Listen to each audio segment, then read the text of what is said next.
കൃഷ്ണ കൃഷ്ണ ഹരേ ഹരേ, ഹരേ രാമ രാമ രാമ ഹരേ ഹരേ.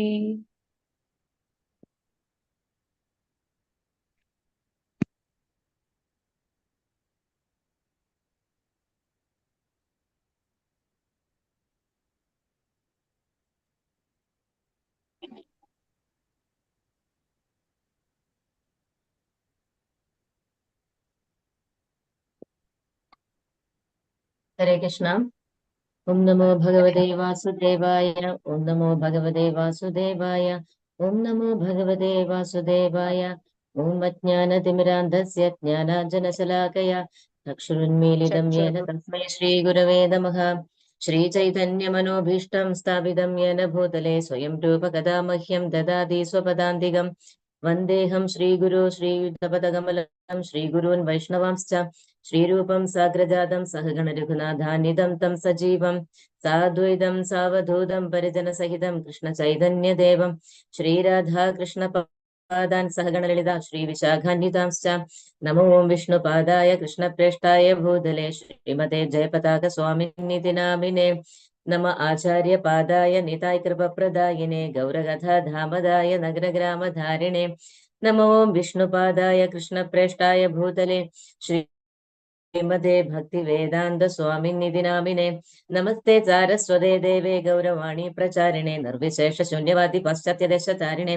ജയ ശ്രീകൃഷ്ണ ചൈതന്യ പ്രഭു നിത്യാനന്ദ ശ്രീ അദ്വൈത ഗദാധര ശ്രീവാസാദി ഗൗരഭക്തവൃന്ദ. ഹരേ കൃഷ്ണ കൃഷ്ണ കൃഷ്ണ ഹരേ ഹരേ, ഹരേ രാമ രാമ രാമ ഹരേ ഹരേ. ഹരേ കൃഷ്ണ കൃഷ്ണ കൃഷ്ണ ഹരേ ഹരേ, ഹരേ രാമ രാമ രാമ ഹരേ ഹരേ. ഹരേ കൃഷ്ണ കൃഷ്ണ കൃഷ്ണ ഹരേ ഹരേ, ഹരേ രാമ രാമ രാമ ഹരേ ഹരേ. ഹരേ Krishna. Shri Shri Radha Govinda temple ISKCON മാംഗ്ലൂരിന്റെ level 1 Bhagavad Gita ക്ലാസ്സിലേക്ക് എല്ലാ ഭക്തന്മാർക്കും സ്വാഗതം. ഹരേ കൃഷ്ണ. എല്ലാവർക്കും പ്രണാമം. നമ്മൾ ഇന്നലെ 11ാമത്തെ അധ്യായം ഭഗവാന്റെ വിശ്വരൂപമായിരുന്നു കണ്ടത്. അതിൽ അവസാനത്തെ ശ്ലോകത്തിൽ ഭഗവാൻ പറയുന്നുണ്ട്, ഭഗവാന്റെ ശുദ്ധ സേവനത്തിൽ ഏർപ്പെട്ടിരിക്കുന്ന കാമ്യകർമ്മങ്ങളുടെയോ അല്ലെങ്കിൽ മറ്റു ഊഹാപോഹങ്ങളുടെയോ മാലിന്യം ഒന്നുമില്ലാതെ ഭഗവാന് വേണ്ടിയിട്ട് കർമ്മം ചെയ്യുകയും ഭഗവാനെ ജീവിതത്തിന്റെ പരമലക്ഷ്യമായിട്ട് കരുതുകയും എല്ലാ ജീവജാലങ്ങളോടും സുഹൃദ്രൂപേണ പെരുമാറുകയും ചെയ്യുന്ന ഭക്തൻ നിശ്ചയമായിട്ടും ഭഗവാനെ തന്നെ ശരണാഗതി പ്രാപിക്കുന്നു, അല്ലെങ്കിൽ ഭഗവാന്റെ പരമപദത്തെ പ്രാപിക്കുന്നു എന്ന് പറഞ്ഞു. അപ്പോ അവിടെ നമുക്കും കൂടെ തരുന്ന ഒരു ഒരു ഉപദേശം കൂടിയാണത്. ഭഗവാനെ ആഗ്രഹിക്കുന്നവര്, ഭഗവാനുമായിട്ട് എപ്പോഴും ഉറ്റബന്ധം പുലർത്താൻ ആഗ്രഹിക്കുന്നവര് ഈ ഭക്തിയുത സേവനം അല്ലെങ്കിൽ ഈ ഭക്തിയോഗം അനുഷ്ഠിക്കണം. ആ ഭക്തിയോഗത്തിലൂടെ ആ പരമപദത്തിലേക്ക് എത്തുവാനാകുന്ന ആ യോഗ്യതയിലേക്ക് എല്ലാവരും എത്തണമെന്ന് പറയുകയാണ്. അപ്പം ഭഗവാനുമായിട്ട് സംഘവർജിത എന്നുള്ളൊരു ഇതിനകത്ത് പറയുന്നുണ്ട്. അതായത് മത് കർമ്മകൃൻ മത്പരമോ മദ്ഭക്ത സംഘവർജിത എന്ന 55ാമത്തെ ശ്ലോകത്തിൽ 11ാമത്തെ അധ്യായത്തിൽ അത് പറയുന്നത്. സംഘവർജിത എന്ന പദം കൊണ്ട് അവിടെ ഉദ്ദേശിക്കുന്നത് ഭഗവാനെ എതിർക്കുന്നവരോട് ഒരിക്കലും കൂട്ടുകൂടാൻ പാടില്ല. നാസ്തികർ, അതായത് നിരീശ്വരവാദികളായിട്ടുള്ളവർ മാത്രമല്ല, കാമ്യകർമ്മങ്ങളിൽ, അതായത് ഫലം ഉദ്ദേശിച്ച് കർമ്മം ചെയ്യുന്നവരും പലതരത്തിലുള്ള മാനസിക അഭ്യൂഹങ്ങളിൽ, ഈശ്വരനെ കുറിച്ചുള്ള പലതരത്തിലുള്ള അഭ്യൂഹങ്ങളിൽ പെട്ടിരിക്കുന്നവരും താല്പര്യമുള്ളവരും ഒക്കെ ഭഗവാന്റെ എതിരാളികളാണെന്ന് പറയുന്നു. അപ്പം പരിശുദ്ധമായിട്ടുള്ള ഭക്തി സാധനയെ പറ്റി ഭക്തിരസാമൃത സിന്ധുവിൽ പറയുന്ന ഒരു ശ്ലോകം കൂടെ, അന്യാഭിലാഷിതാശൂന്യം ജ്ഞാനകർമാദ്യനാവൃതം ആനുകൂല്യന കൃഷ്ണാനുശീലനം ഭക്തിരുത്തമ. അപ്പം കറകളഞ്ഞ ഭക്തി സാധന ഇച്ഛിക്കുന്നവർ ഭൗതിക കൽമഷങ്ങളിൽ നിന്നെല്ലാം ഒഴിഞ്ഞു നിൽക്കണമെന്നാണ് ഈ പദ്യത്തിലൂടെ നമ്മൾ മനസ്സിലാക്കേണ്ടത്. അപ്പൊ അത് ശ്രീരൂപ ഗോസ്വാമിയുടെ ശ്ലോകമാണിത്. ഇത് ഭക്തിരസാമൃത സിന്ധുവിലെ ശ്ലോകമാണിത്. അപ്പം എപ്പോഴും ഭഗവാനെതിരായിട്ട് നിൽക്കുന്നവരായിട്ട് സംഘം ചെയ്തു കഴിഞ്ഞാൽ നമ്മുടെ ഭക്തിയൊക്കെ നശിച്ചു പോകും. അപ്പം ആ ഭക്തന്മാരുമായിട്ടുള്ള സംഘത്തിലൂടെ നമുക്ക് നമ്മുടെ ഭക്തിയെ വളർത്തിക്കൊണ്ടുവരാനായിട്ട് സാധിക്കുമെന്ന് ഭഗവാൻ അവസാനം പറയുകയാണ്. വിശ്വരൂപ ദർശനം എല്ലാം കഴിഞ്ഞതിന് ശേഷം ഇനി ഭഗവാൻ കൂടുതലായിട്ട് ആ ഭക്തിയോഗത്തെ കുറിച്ച് അർജുനന് പറഞ്ഞു കൊടുക്കുകയാണ്. അധ്യായം 12 ഭക്തിയോഗം. അർജുന ഉവാച ഏവം സതതയുക്ത യേ ഭക്ത്വം സാം പര്യുപാസതേ യേ ചാപ്യക്ഷരം അവ്യക്തം തേഷാം കേ യോഗവിത്തമാ.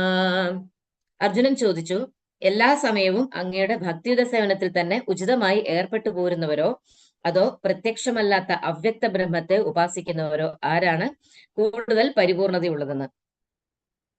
അപ്പം ഭഗവാനെ നേരിട്ട് ആരാധിക്കുന്നവരാണോ അല്ലെങ്കിൽ അവ്യക്തിഗത ബ്രഹ്മത്തെ ആരാധിക്കുന്നവരാണോ കൂടുതൽ പരിപൂർണതയുള്ളവരെന്നാണ് ഇവിടെ അർജുനൻ ഭഗവാനോട് ചോദിച്ചിരിക്കുന്നത്.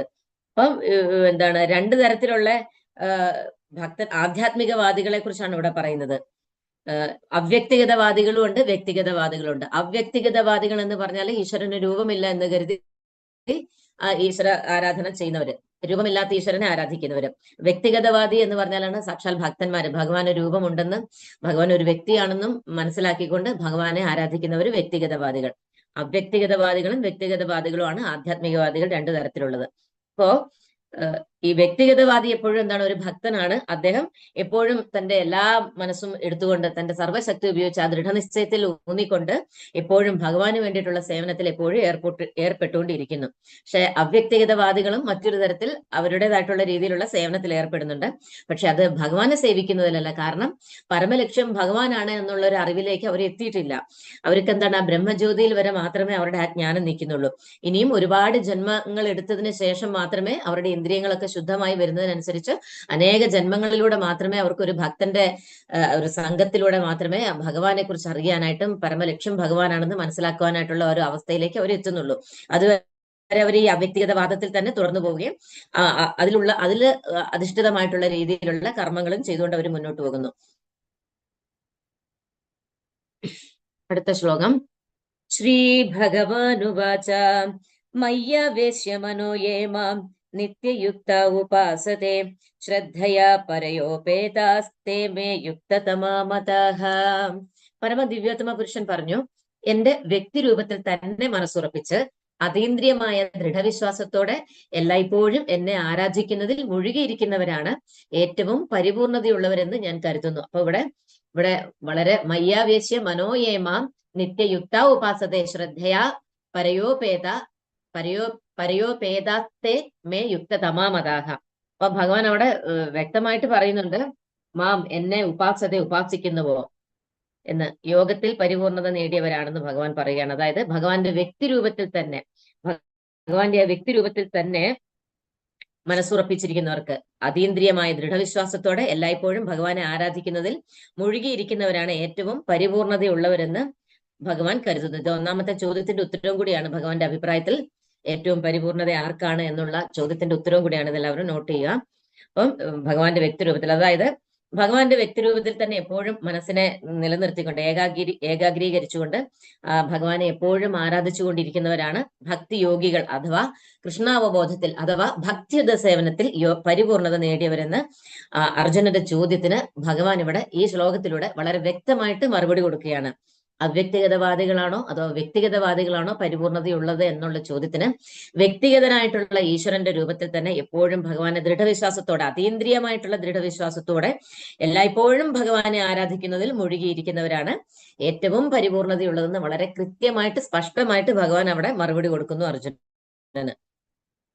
കൃഷ്ണാവബോധം ഉറച്ച ഒരു വ്യക്തി എപ്പോഴും, ആ ഒരു വ്യക്തിക്ക് ഒരിക്കലും ഭൗതിക പ്രവർത്തനങ്ങളില്ല. അദ്ദേഹത്തിന്റെ ഭൗതിക പ്രവർത്തനങ്ങളൊക്കെ പൂർണ്ണമായിട്ടും നിലച്ചു അദ്ദേഹം എപ്പോഴും ഭഗവാന് വേണ്ടിയിട്ടായിരിക്കും സേവനങ്ങൾ ചെയ്യുന്നത്. അപ്പോൾ അതുകൊണ്ട് തന്നെ എന്താണ്, അദ്ദേഹം എല്ലാ കർമ്മങ്ങളും എല്ലതും, നീ നിവേദിക്കുന്നതെന്തോ, നീ ഭക്ഷിക്കുന്നതെന്തോ, നീ ദാനം ചെയ്യുന്നതെന്തോ, യജ്ഞം ചെയ്യുന്നതെന്തോ, നീ എന്ത് കർമ്മം ചെയ്യുന്നോ അത് എനിക്കായിട്ട് അർപ്പിച്ചുകൊണ്ട് ചെയ്യുക എന്ന് പറയുന്ന രീതിയിലായിരിക്കും ഒരു ഭക്തൻ എപ്പോഴും കർമ്മങ്ങൾ ചെയ്യുന്നത്. ഭക്തൻ ഒരിക്കലും കർമ്മത്തിന്റെ ഫലത്തിൽ ഒട്ടും ആസക്തനാവുന്നില്ല. അങ്ങനെയുള്ള ഭക്തന്മാരെ പരിപൂർണതയുള്ള ഭക്തനായിട്ട് ഭഗവാൻ പറയുന്നു. മൂന്നാമത്തെ ശ്ലോകം, നാലാമത്തെ 3-4 ശ്ലോകങ്ങള്. യേ ത്വക്ഷരമനിർദ്ദേശ്യം അവ്യക്തം പര്യുപാസതേ സർവത്ര ഗമചിന്യം ച കൂടസ്ഥമചലം ധ്രുവം സംനിയമേന്ദ്രിയഗ്രാമം സർവത്ര സമബുദ്ധയഃ തേ പ്രാപ്നുവന്തി മാമേവ സർവഭൂതഹിതേ രതഃ. എന്നാൽ ഇന്ദ്രിയങ്ങളെല്ലാം നിയന്ത്രിച്ച് എല്ലാവരിലും സമഭാവനയോടെ സർവ്വജീവികളുടെയും നന്മയിൽ തൽപരരായിക്കൊണ്ട് ഇന്ദ്രിയങ്ങൾക്ക് ഗോചരമല്ലാത്തതും അവ്യക്തവും സർവ്വവ്യാപ്തവും അചിന്യവും സ്ഥിരവും മാറ്റമില്ലാത്തതും ഉറച്ചതും ആയതിനെ അഥവാ നിരപേക്ഷ തത്വത്തിന്റെ വ്യക്തിശൂന്യ സങ്കല്പത്തെ പൂർണ്ണമായും ഉപാസിക്കുന്നവരും ഒടുവിൽ എന്നെ തന്നെ പ്രാപിക്കുന്നു. ഈ നിരപേക്ഷ, അതായത് വ്യക്തിശൂന്യ സങ്കല്പത്തെ, അതായത് അവ്യക്തിഗത ബ്രഹ്മത്തെ, ഈശ്വരനെ രൂപമില്ല എന്ന് കരുതി ആ ഒരു സങ്കല്പത്തോടുകൂടി ഈശ്വര ആരാധന ചെയ്യുന്നതും ഒരു കണക്കിന് അത് ഭഗവാനെ തന്നെയാണ് ചെയ്യുന്നത്. കാരണം ആ ഒരു എന്താണ്, ആ അവ്യക്തിഗത ഭാവത്തിലും ഭഗവാനെ ആരാധിക്കുന്നവരുണ്ടെന്ന് നമ്മൾ തൊട്ട് മുന്നത്തെ ശ്ലോകത്തിൽ മനസ്സിലാക്കി. വ്യക്തിഗത ഭാവത്തിലും ഭഗവാനെ ആരാധിക്കുന്നുണ്ട്. അപ്പം അവ്യക്തിഗതവാദികൾ ഭഗവാന്റെ തേജസ്സിനെ, ഭഗവാനിന്റെ ശരീരത്തിൽ നിന്ന് വരുന്ന തേജസ്സിനെയാണ് ആരാധിക്കുന്നത്. അപ്പം അത് ഒരു തരത്തിൽ ഭഗവാനെ തന്നെയാണ് ആരാധിക്കുന്നത്. ഭഗവാനിൽ നിന്ന് വരുന്ന തേജസ്സിനെയാണ് അവർ ആരാധിക്കുന്നത്. അപ്പം പറയുകയാണ് ഇവിടെ ഇന്ദ്രിയങ്ങൾക്ക് ഗോചരമല്ലാത്തതും അവ്യക്തമായതും സർവ്വവ്യാപ്തവും അചിന്യവും സ്ഥിരവും മാറ്റമില്ലാത്തതും ഉറച്ചതുമായതിനെ, അഥവാ വ്യക്തിശൂന്യ സങ്കല്പത്തെ പൂർണ്ണമായും ഉപാസിക്കുന്നവരും ഒടുവിൽ ഭഗവാനെ തന്നെ പ്രാപിക്കുന്നു എന്ന് പറയുന്നു. അപ്പോ പിന്നെ ഭഗവാനെ നേരിട്ട് ആരാധിക്കാതെ പരോക്ഷമായിട്ടുള്ള പ്രക്രിയകളിൽ കൂടി എന്നാ അതേ ലക്ഷ്യത്തിൽ, ആധ്യാത്മിക സാക്ഷാത്കാരത്തിന്റെ ഔന്നത്യത്തിൽ എത്തുവാൻ വേണ്ടിയിട്ട് പരിശ്രമിക്കുന്നവരും ഒടുവില് പല പല ജന്മങ്ങൾക്ക് ശേഷം അതേ ലക്ഷ്യത്തിൽ അഥവാ ഭഗവാനിലേക്ക് എത്തിച്ചേരുന്നു എന്ന് പറയുന്നു.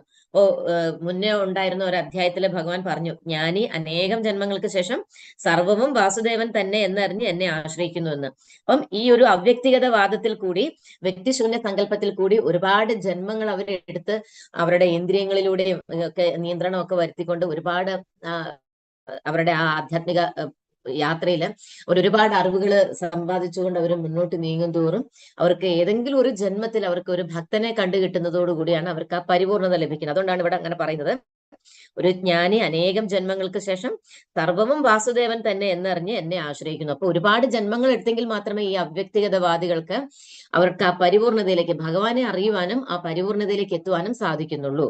അതുവരെ അവരുടെ ആ ഒരു എന്താണ്, അവർക്ക് വീണ്ടും ആ ബ്രഹ്മത്തിൽ പോയാലും അവർക്ക് തിരിച്ചു വരേണ്ടി വരും. അവർക്ക് വീണ്ടും ഭൂമിയിലേക്ക് തിരിച്ചു വരികയും വീണ്ടും ആധ്യാത്മികതയിലേക്ക് ഉയരാനായിട്ടുള്ള ആ ഒരു ജന്മങ്ങളിലേക്ക് പോകേണ്ടി വരുന്നു എന്നാണ് ഇവിടെ പറയുന്നത്. അപ്പം അവ്യക്തിഗതവാദികളും ഒടുവിൽ ഭഗവാനെ തന്നെ പ്രാപിക്കുന്നു എന്ന് പറയുന്നു. 5-ാമത്തെ ശ്ലോകം. ക്ലേശോധികതരസ്തേഷാം അവ്യക്താസക്തചേതസാം അവ്യക്താ ഹി ഗതിർദുഃഖം ദേഹവദ്ഭിരവാപ്യതേ. പരമപുരുഷന്റെ അവ്യക്തവും വ്യക്തിശൂന്യവുമായ ഭാവത്തിൽ ആസക്ത ചിത്തരായവർക്ക് പുരോഗമനത്തിന് പ്രയാസമേറും. ശരീരികൾക്ക് ഈ വഴിക്കുള്ള മുന്നേറ്റം സദാ ദുഷ്കരമാണ്. അപ്പൊ ഇവിടെ ജ്ഞാനയോഗികളെ കുറിച്ചും കർമ്മയോഗികളെ കുറിച്ചുമാണ് ഇവിടെ ഈ ഒരു അധ്യായത്തില് ഭഗവാന്, ഈ ഒരു ശ്ലോകത്തില് ഭഗവാൻ പറയുന്നത്. അപ്പം ജ്ഞാനയോഗവും ഭക്തിയോഗവും ഉള്ള ആ ഒരു വ്യത്യാസമാണ് ഇവിടെ ഈ ശ്ലോകത്തിലൂടെ പറയുന്നത്. അപ്പൊ ജ്ഞാനയോഗികൾ എന്ന് പറയുന്നവർ അവ്യക്തിഗതവാദികളായിരിക്കും. അവർ ആ ജ്ഞാനം നേടണം, അവർക്ക് ഈശ്വരനെ കുറിച്ച്. അവരുടെ സങ്കല്പത്തിൽ എന്താണ്, ഈശ്വരൻ ഒരു രൂപമില്ല. അപ്പൊ ആ ഈ രൂപമില്ലാത്ത ഈശ്വരനെ തത്വം കൊണ്ട് ഗ്രഹിച്ചറിഞ്ഞ് ആ ഈശ്വരന്റെ ആ സങ്കല്പത്തെ എന്താണ്, വൈദിക സാഹിത്യങ്ങളിലൂടെയും മറ്റ് അതീന്ദ്രിയമായിട്ടുള്ള ഉപനിഷത്തുകൾ തുടങ്ങിയിട്ടുള്ള വൈദിക സാഹിത്യത്തിലൂടെയൊക്കെ എന്താണ്, ഭഗവാന്റെ ആ അതീന്ദ്രിയ ഭാവത്തെ ഗ്രഹിച്ചറിഞ്ഞിട്ട് വേണം അവർക്ക് അതിനെ സങ്കല്പിക്കാനായിട്ട്. അപ്പം ഈ വെളിച്ചത്തെ മാത്രം സങ്കല്പിക്കുന്നവരുടെ അവർക്ക് എന്താ, ഈശ്വരന് രൂപമില്ല എന്നുള്ളതാണ്. അപ്പം അവർക്ക് ആ ഈശ്വരന്റെ തത്വത്തെ, ആ ഭാവത്തെ ഗ്രഹിക്കണമെങ്കിൽ അവർക്ക് കുറച്ച് ഭയങ്കര ബുദ്ധിമുട്ടിയിട്ട് വേണം അവർക്ക് ആ ഭാവത്തെ സങ്കല്പിച്ചെടുക്കാൻ, ഭഗവാന്റെ അതീന്ദ്രിയ ഭാവത്തെ സങ്കല്പിച്ചെടുക്കണമെങ്കിൽ. അതിനു വേണ്ടിയിട്ട് എന്താണ്, ഉപനിഷത്തുകളിലൂടെയും വൈദിക സാഹിത്യത്തിലൂടെയും ഒക്കെ ആ ഭഗവാന്റെ അവ്യക്തിഗത ഭാവത്തിന്റെ ആ ഭാഷ പഠിക്കുകയും ആ അതീന്ദ്രിയ തലത്തിലുള്ള ഭഗവാന്റെ ഭാവത്തെ ഗ്രഹിക്കുകയും ഈ പ്രക്രിയ എല്ലാം സാക്ഷാത്കരിച്ചു വരണമെങ്കിൽ ഒരുപാട് അനേകം ജന്മങ്ങൾ അവരെടുക്കേണ്ടി വരും.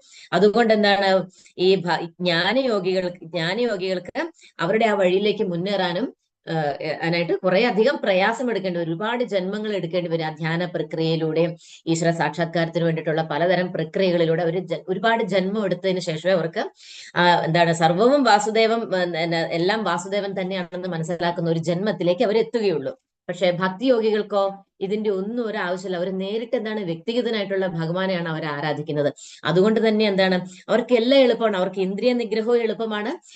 അവര് ചെയ്യുന്ന കർമ്മഫലത്തിൽ ആസക്തി ഇല്ലാതെ എല്ലാ കർമ്മങ്ങളും നേരിട്ട് ഭഗവാനായിട്ട് അർപ്പിക്കുന്നതുകൊണ്ട് അവർക്കെല്ലാം ഒറ്റയടിക്ക് ആ ധ്യാനത്തിന്റെ പരിപൂർണതയിൽ അവരെത്തുന്ന കർമ്മയോഗവും അവർക്ക് സാധിക്കുന്നു.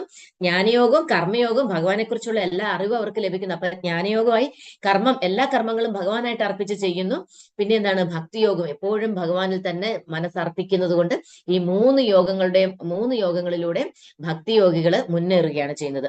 പക്ഷെ ഒരു ജ്ഞാനയോഗിക്ക് ഒരുപാട് ജന്മങ്ങൾ അലയേണ്ടി വരും. ഒരുപാട് ജന്മങ്ങളോളം ഇരുന്നെങ്കിൽ മാത്രമേ വാസുദേവ സർവമിതി എന്നൊരവസ്ഥയിലേക്ക് എത്താനായിട്ട് സാധിക്കുകയുള്ളൂ.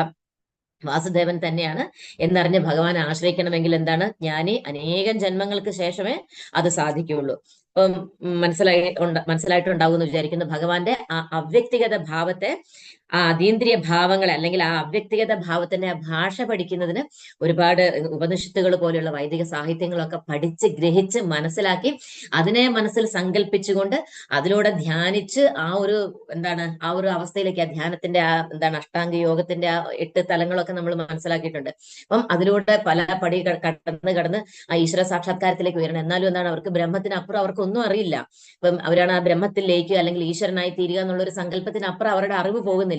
ഏത് ജന്മത്തിലാണോ അതിനകത്തുനിന്നൊക്കെ ആ വിശ്വാസത്തിൽ നിന്ന് മാറി ഈശ്വരൻ എന്ന് പറയുന്നത് ഒരു വ്യക്തി രൂപമാണെന്ന്, ഈശ്വരൻ വ്യക്തിയാണെന്ന് മനസ്സിലാക്കുന്ന ഒരു തലത്തിലേക്ക് എത്തുന്നത്, അപ്പോൾ മാത്രമേ അവർക്ക് ആ പരിപൂർണതയിലേക്ക് എത്താനായിട്ട് സാധിക്കുന്നുള്ളൂ എന്ന് പറയുന്നു. അപ്പം ഇവിടെ കൊടുത്തിരിക്കുന്ന ഉദാഹരണം പറയാണ്, ഇതിനായിട്ടൊരു ഉദാഹരണം പറയാണ്. ഒരു അർച്ചാ വിഗ്രഹത്തെ കുറിച്ചും ഇവിടെ പറയുന്നുണ്ട്. അതായത് തെരുവിൽ പലയിടത്തും തപാൽ പെട്ടികൾ കാണാം. ഇവയിൽ നമ്മൾ കൊണ്ടുപോയിടുന്ന കത്തുകൾ സ്വാഭാവികമായി നിഷ്പ്രയാസം ഉദ്ദിഷ്ട സ്ഥാനങ്ങളിൽ എത്തുന്നു.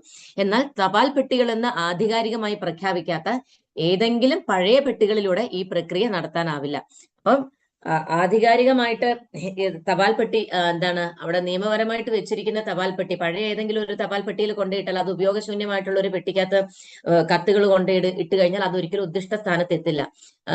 ആധികാരികമായിട്ടുള്ള അവർ വെച്ചിരിക്കുന്ന അല്ലെങ്കിൽ കൃത്യമായിട്ടുള്ള ആ തപാൽ പെട്ടിയിൽ തന്നെ കത്ത് കൊണ്ടുപോയിട്ടെങ്കിൽ മാത്രമേ അതിനെ നിർദ്ദിഷ്ട സ്ഥാനങ്ങളിൽ എത്തുന്നുള്ളൂ എന്ന് പറയുന്നത് പോലെ ഭഗവാന് അംഗീകരിക്കപ്പെട്ട, ഭഗവാനാൽ അംഗീകൃതമായിട്ടുള്ള, ഭഗവാനാൽ പ്രാതിനിധ്യമായിട്ടുള്ള ഭഗവാന്റെ തന്നെ ഒരു അവതാരമാണ് അർച്ചാവിഗ്രഹം എന്ന് പറയുന്നത്. ഭഗവാൻ അംഗീകരിച്ച് നമ്മളെപ്പോലുള്ള ജീവാത്മാക്കൾക്ക് ആരാധിക്കുവാൻ വേണ്ടിയിട്ട് ഭഗവാൻ അംഗീകരിച്ച് സ്വയം നമ്മളോട് കാരുണ്യം കാണിച്ചുകൊണ്ട് ഭഗവാൻ എടുത്തിരിക്കുന്ന അവതാരത്തിനെയാണ് അർച്ചാവിഗ്രഹം എന്ന് പറയുന്നത്. അതായത് കല്ലുകൊണ്ടും മരം കൊണ്ടും ഒക്കെ ഉള്ള രൂപത്തില് ഭഗവാൻ നിവേശിച്ചിരിക്കുകയാണ്. അപ്പൊ നമ്മൾ അറിവില്ലാത്തത് കൊണ്ടാണ് അതിനെ കല്ല് മരം എന്നൊക്കെ പറഞ്ഞ് വെറുതെ കല്ലിനെ പൂജിക്കുന്നു, മരത്തിനെ പൂജിക്കുന്നു എന്നൊക്കെ അറിവില്ലായ്മ കൊണ്ടും ആ മൂഢത കൊണ്ടുമാണ് അത് പറയുന്നത്. പക്ഷെ ഭഗവാൻ ജീവാത്മാക്കളോടുള്ള കാരുണ്യം കൊണ്ട് അങ്ങനെ കല്ലിലൂടെയും മരത്തടിയിലൂടെയുള്ള ഭഗവാൻ നിർദ്ദേശിപ്പിക്കപ്പെട്ടിരിക്കുന്ന രീതിയിൽ തന്നെ അതിനൊക്കെ ചിട്ടകളും ഒക്കെ ഉണ്ട്. അപ്പം അതിനനുസരിച്ച രീതിയിൽ ഭഗവാനെ അർച്ചാവിഗ്രഹത്തിലൂടെ നമുക്ക് ഭഗവാനെ ആരാധിക്കുവാനുള്ള ഒരു അംഗീകാരം ഭഗവാൻ നമുക്ക് നൽകിയിട്ടുണ്ട്. അതിനെയാണ് അർച്ചാവിഗ്രഹം എന്ന് പറയുന്നത്. അപ്പം ഭഗവാൻ അങ്ങനെ ഒരു അവതാരം തന്നെ എടുത്തിട്ടുണ്ട്. അപ്പം അംഗീകൃതമായിട്ടുള്ള പ്രാതിനിധ്യമുള്ള ഒരു വിഗ്രഹ രൂപം ഈശ്വരനുണ്ട്. ഇതിനെയാണ് അർച്ചാവിഗ്രഹം എന്ന് പറയുന്നത്. ഈ അർച്ചാവിഗ്രഹം ഭഗവാന്റെ അവതാരമാണ്. അതാണ് നമ്മൾ മനസ്സിലാക്കേണ്ടത്. നമ്മളെ പോലുള്ള ബദ്ധ ജീവാത്മാക്കൾക്ക് ഭഗവാനെ ആരാധിക്കുവാൻ, അപ്പം ഭക്തി എന്തെന്ന് അറിയത്തില്ലാത്ത ആ കർമ്മഫലത്തിൽ കാമ്യകർമ്മത്തിൽ കുടുങ്ങിക്കിടക്കുന്ന മനുഷ്യർക്ക് പതുക്കെ മാത്രമേ അവർക്ക് അവരുടെ ഇന്ദ്രിയങ്ങളെ പതുക്കെ ആ ഇന്ദ്രിയ വിഷയങ്ങളിൽ നിന്ന് അകറ്റി ഈശ്വരനിലേക്ക് കൊണ്ടുവരാനായിട്ട് സാധിക്കണം. അപ്പൊ തുടക്കക്കാർക്കൊക്കെ ആ ഈശ്വരനിലേക്ക് മനസ്സർപ്പിക്കുവാനായിട്ടും ആ ഈശ്വരനിലേക്ക് കൂടുതൽ മനസ്സ് അർപ്പിക്കുവാനായിട്ട് വേണ്ടിയിട്ടുള്ള കർമ്മങ്ങളിലേക്ക് പതുക്കെ കൊണ്ടുവരാൻ വേണ്ടിയിട്ടാണ് ഈ അർച്ചാവിഗ്രഹത്തെ ആരാധിക്കുന്നത്. അപ്പൊ അർച്ചാവിഗ്രഹം ഭഗവാന്റെ അവതാരം തന്നെയാണ്. അതിനെ നമ്മൾ കല്ലോ മണ്ണോ മരമോ എന്ന് കരുതി പുച്ഛിക്കാനോ അവഗണിക്കാനായിട്ടോ പാടില്ല. അത് ഏറ്റവും പാപമായിട്ടാണ് പറയുന്നത്. അപ്പം അതിലൂടെ തന്നെ ഭഗവാൻ നമ്മളെ പോലുള്ള ബദ്ധ ജീവാത്മാക്കളുടെ സേവനം സ്വീകരിക്കുന്നു. അപ്പം ബദ്ധ ജീവാത്മാക്കൾ ഭഗവാന്റെ അർച്ചാവിഗ്രഹത്തിലൂടെ നമ്മൾ ഭഗവാനെ ആരാധിക്കുന്നു. അപ്പം നമ്മുടെ സേവനം ഭഗവാൻ സ്വീകരിക്കുന്നു. അത് ഭഗവാന്റെ കാരുണ്യം കൊണ്ടാണ് നമുക്ക് അങ്ങനെ ലഭിച്ചത്. അതുകൊണ്ട് ബദ്ധ ജീവാത്മാക്കൾക്ക് സൗകര്യപ്പെടുമാറ് അർച്ചാവിഗ്രഹം എന്ന തന്റെ അവതാരത്തിലൂടെ ഭഗവാൻ ഭക്തന്റെ സേവനങ്ങൾ സ്വീകരിക്കുന്നു. അപ്പൊ അതിനു വേണ്ടിയിട്ടാണ് ഭഗവാൻ വിഗ്രഹമായിട്ട് ഭഗവാൻ അവതാരം എടുത്തിരിക്കുന്നത്. ഭഗവാന്റെ അവതാരമാണ്. അടുത്തത് 6-7 ശ്ലോകങ്ങള്. ഏതു സർവാണി കർമാണി മയി സംന്യസ്യ മത്പരാഃ അനന്യേനൈവ യോഗേന മാം ധ്യായന്ത ഉപാസതേ തേഷാമഹം സമുദ്ധർത്ത മൃത്യു സംസാര സാഗരാത് ഭവാമി നചിരാത് പാർത്ഥ മയ്യാ വേശിത ചേതസാം. ഹേ പാർത്ഥ, എന്നാൽ എന്നെ എല്ലായ്പ്പോഴും ധ്യാനിച്ചുകൊണ്ട് സർവകർമ്മങ്ങളെയും എനിക്കായി അർപ്പിച്ച് എന്നിൽ മനസ്സ് അചഞ്ചലമായി ഊന്നിക്കൊണ്ട് ഭക്തിത സേവനത്തിൽ ഏർപ്പെട്ടു പോരുന്നവരെ ഞാൻ അതിവേഗത്തിൽ ജനന മരണങ്ങളുടെ സമുദ്രത്തിൽ നിന്ന് കരകയറ്റും. അപ്പൊ ആ ജനന മരണ ആ ചക്രത്തിൽ നിന്ന് നമ്മളെ മോചിപ്പിക്കണം എന്നുണ്ടെങ്കിൽ നമ്മള് ദേവന്മാരെ ഒന്നും നമ്മൾ ശരണാഗതി പ്രാപിച്ചിട്ട് യാതൊരു കാര്യവും ഇല്ല എന്നുള്ളത് നമ്മൾ മുന്നേ അധ്യായങ്ങളിൽ നിന്ന് നമുക്ക് വളരെ വ്യക്തമായിട്ട് മനസ്സിലായി. അപ്പം ഇവിടെ ഭഗവാനെ തന്നെ ശരണാഗതി പ്രാപിച്ചെങ്കിൽ മാത്രമേ നമുക്ക് ഈ കർമ്മങ്ങളിൽ നിന്ന് നമുക്ക് രക്ഷ നേടാനായിട്ട് സാധിക്കുള്ളൂ.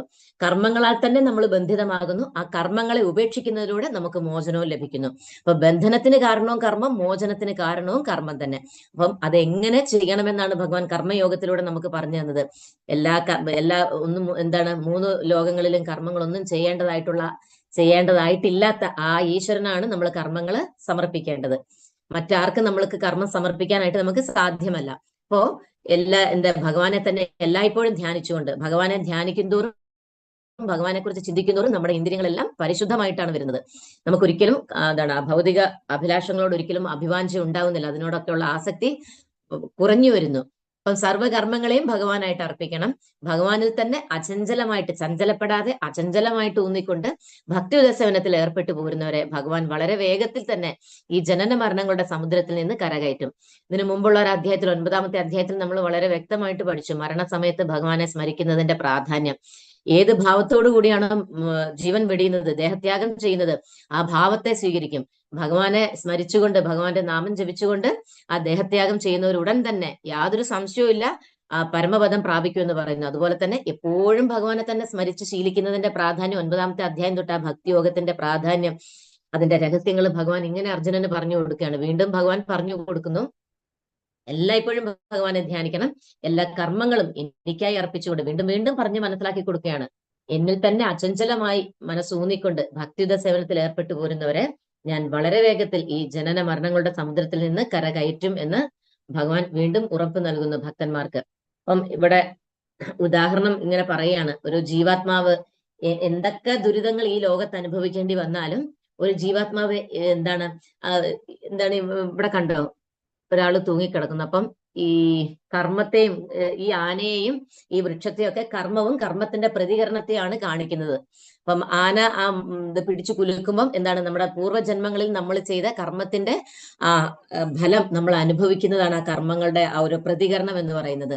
ഈ 2 എലികള് ഈ വൃക്ഷങ്ങളെ കരണ്ട് തിന്നുന്നത്, അത് രാവിനെയും പകലിനെയാണ് പറയുന്നത്. നമ്മളാണെങ്കിലോ ഇന്ദ്രിയ വിഷയങ്ങളിൽ മുഴുകി ഇങ്ങനെ ഇരിക്കുകയാണ്. ഇവിടെ തേനീച്ച കൂട് കാണുന്നുണ്ട്. അതിൽ നിന്ന് തേനീച്ചകൾ നമ്മളെ ഇങ്ങനെ കുത്തുന്നുണ്ട്.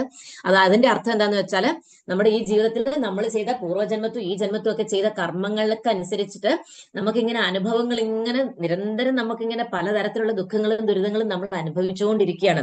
എന്നാലും ആ തേനീച്ചക്കൂടിൽ നിന്ന് അല്പാൽപമായിട്ട് ഇറ്റിറ്റ് വീഴുന്ന, കുറേശ്ശെ ഇറ്റിറ്റ് വീഴുന്ന ആ തേൻ തുള്ളികൾ ഇങ്ങനെ ആസ്വദിക്കുന്നുണ്ട്. ഒരേ സമയം തേനീച്ചകളെല്ലാം വന്ന് കുത്തുന്നുമുണ്ട്. എന്നാലും ആ കുത്തലുകളൊക്കെ സഹിച്ചുകൊണ്ട്, ആ തേനീച്ചയുടെ കുത്തൊക്കെ സഹിച്ചുകൊണ്ട് തന്നെ അല്പാൽപമായിട്ട് ഇറ്റിറ്റ് വീഴുന്ന ആ ഒരു തേൻ തുള്ളി ആസ്വദിക്കുന്നതിലാണ് മനുഷ്യൻ ഇരിക്കുന്നത്. അതിന്റെ അർത്ഥം എന്താന്ന് വെച്ചാൽ, എത്രയൊക്കെ ദുഃഖങ്ങളും ദുരിതങ്ങളും അനുഭവിച്ചാലും മനുഷ്യന് വീണ്ടും വീണ്ടും വീണ്ടും ആസക്തി തീരുന്നില്ല. ആ ഭൗതിക വിഷയങ്ങളോടുള്ള ആസക്തി ഒരിക്കലും തീരുന്നില്ല. ഇവിടെ തൊട്ട് താഴെ കാണിച്ചിരിക്കുന്നത് അടുത്ത ജന്മത്തിലേക്ക് പോകുന്നതാണ്. ആ ആസക്തി തീരുന്നേയില്ല.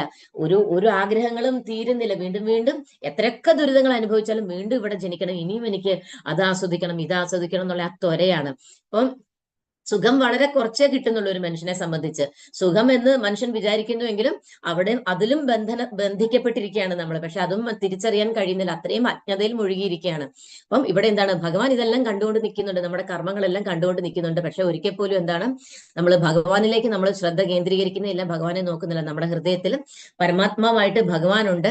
പക്ഷെ ഭഗവാൻ ഇങ്ങനെ കൈ നീട്ടി, നിന്നെ ഞാൻ രക്ഷിക്കാം, നീ ഇവിടെ കിടന്ന് നരയിക്കേണ്ടതില്ല, നീ വീണ്ടും വീണ്ടും പല പല ശരീരങ്ങളിലൂടെ ഇങ്ങനെ ഈ ആവർത്തിച്ചത് തന്നെ, ആവർത്തന വിരസതയാണ്. നമ്മൾ പോയ ജന്മങ്ങളിലെല്ലാം ആവർത്തിച്ചത് തന്നെയാണ് നമ്മൾ ഈ ജന്മത്തും ആവർത്തിക്കുന്നത്.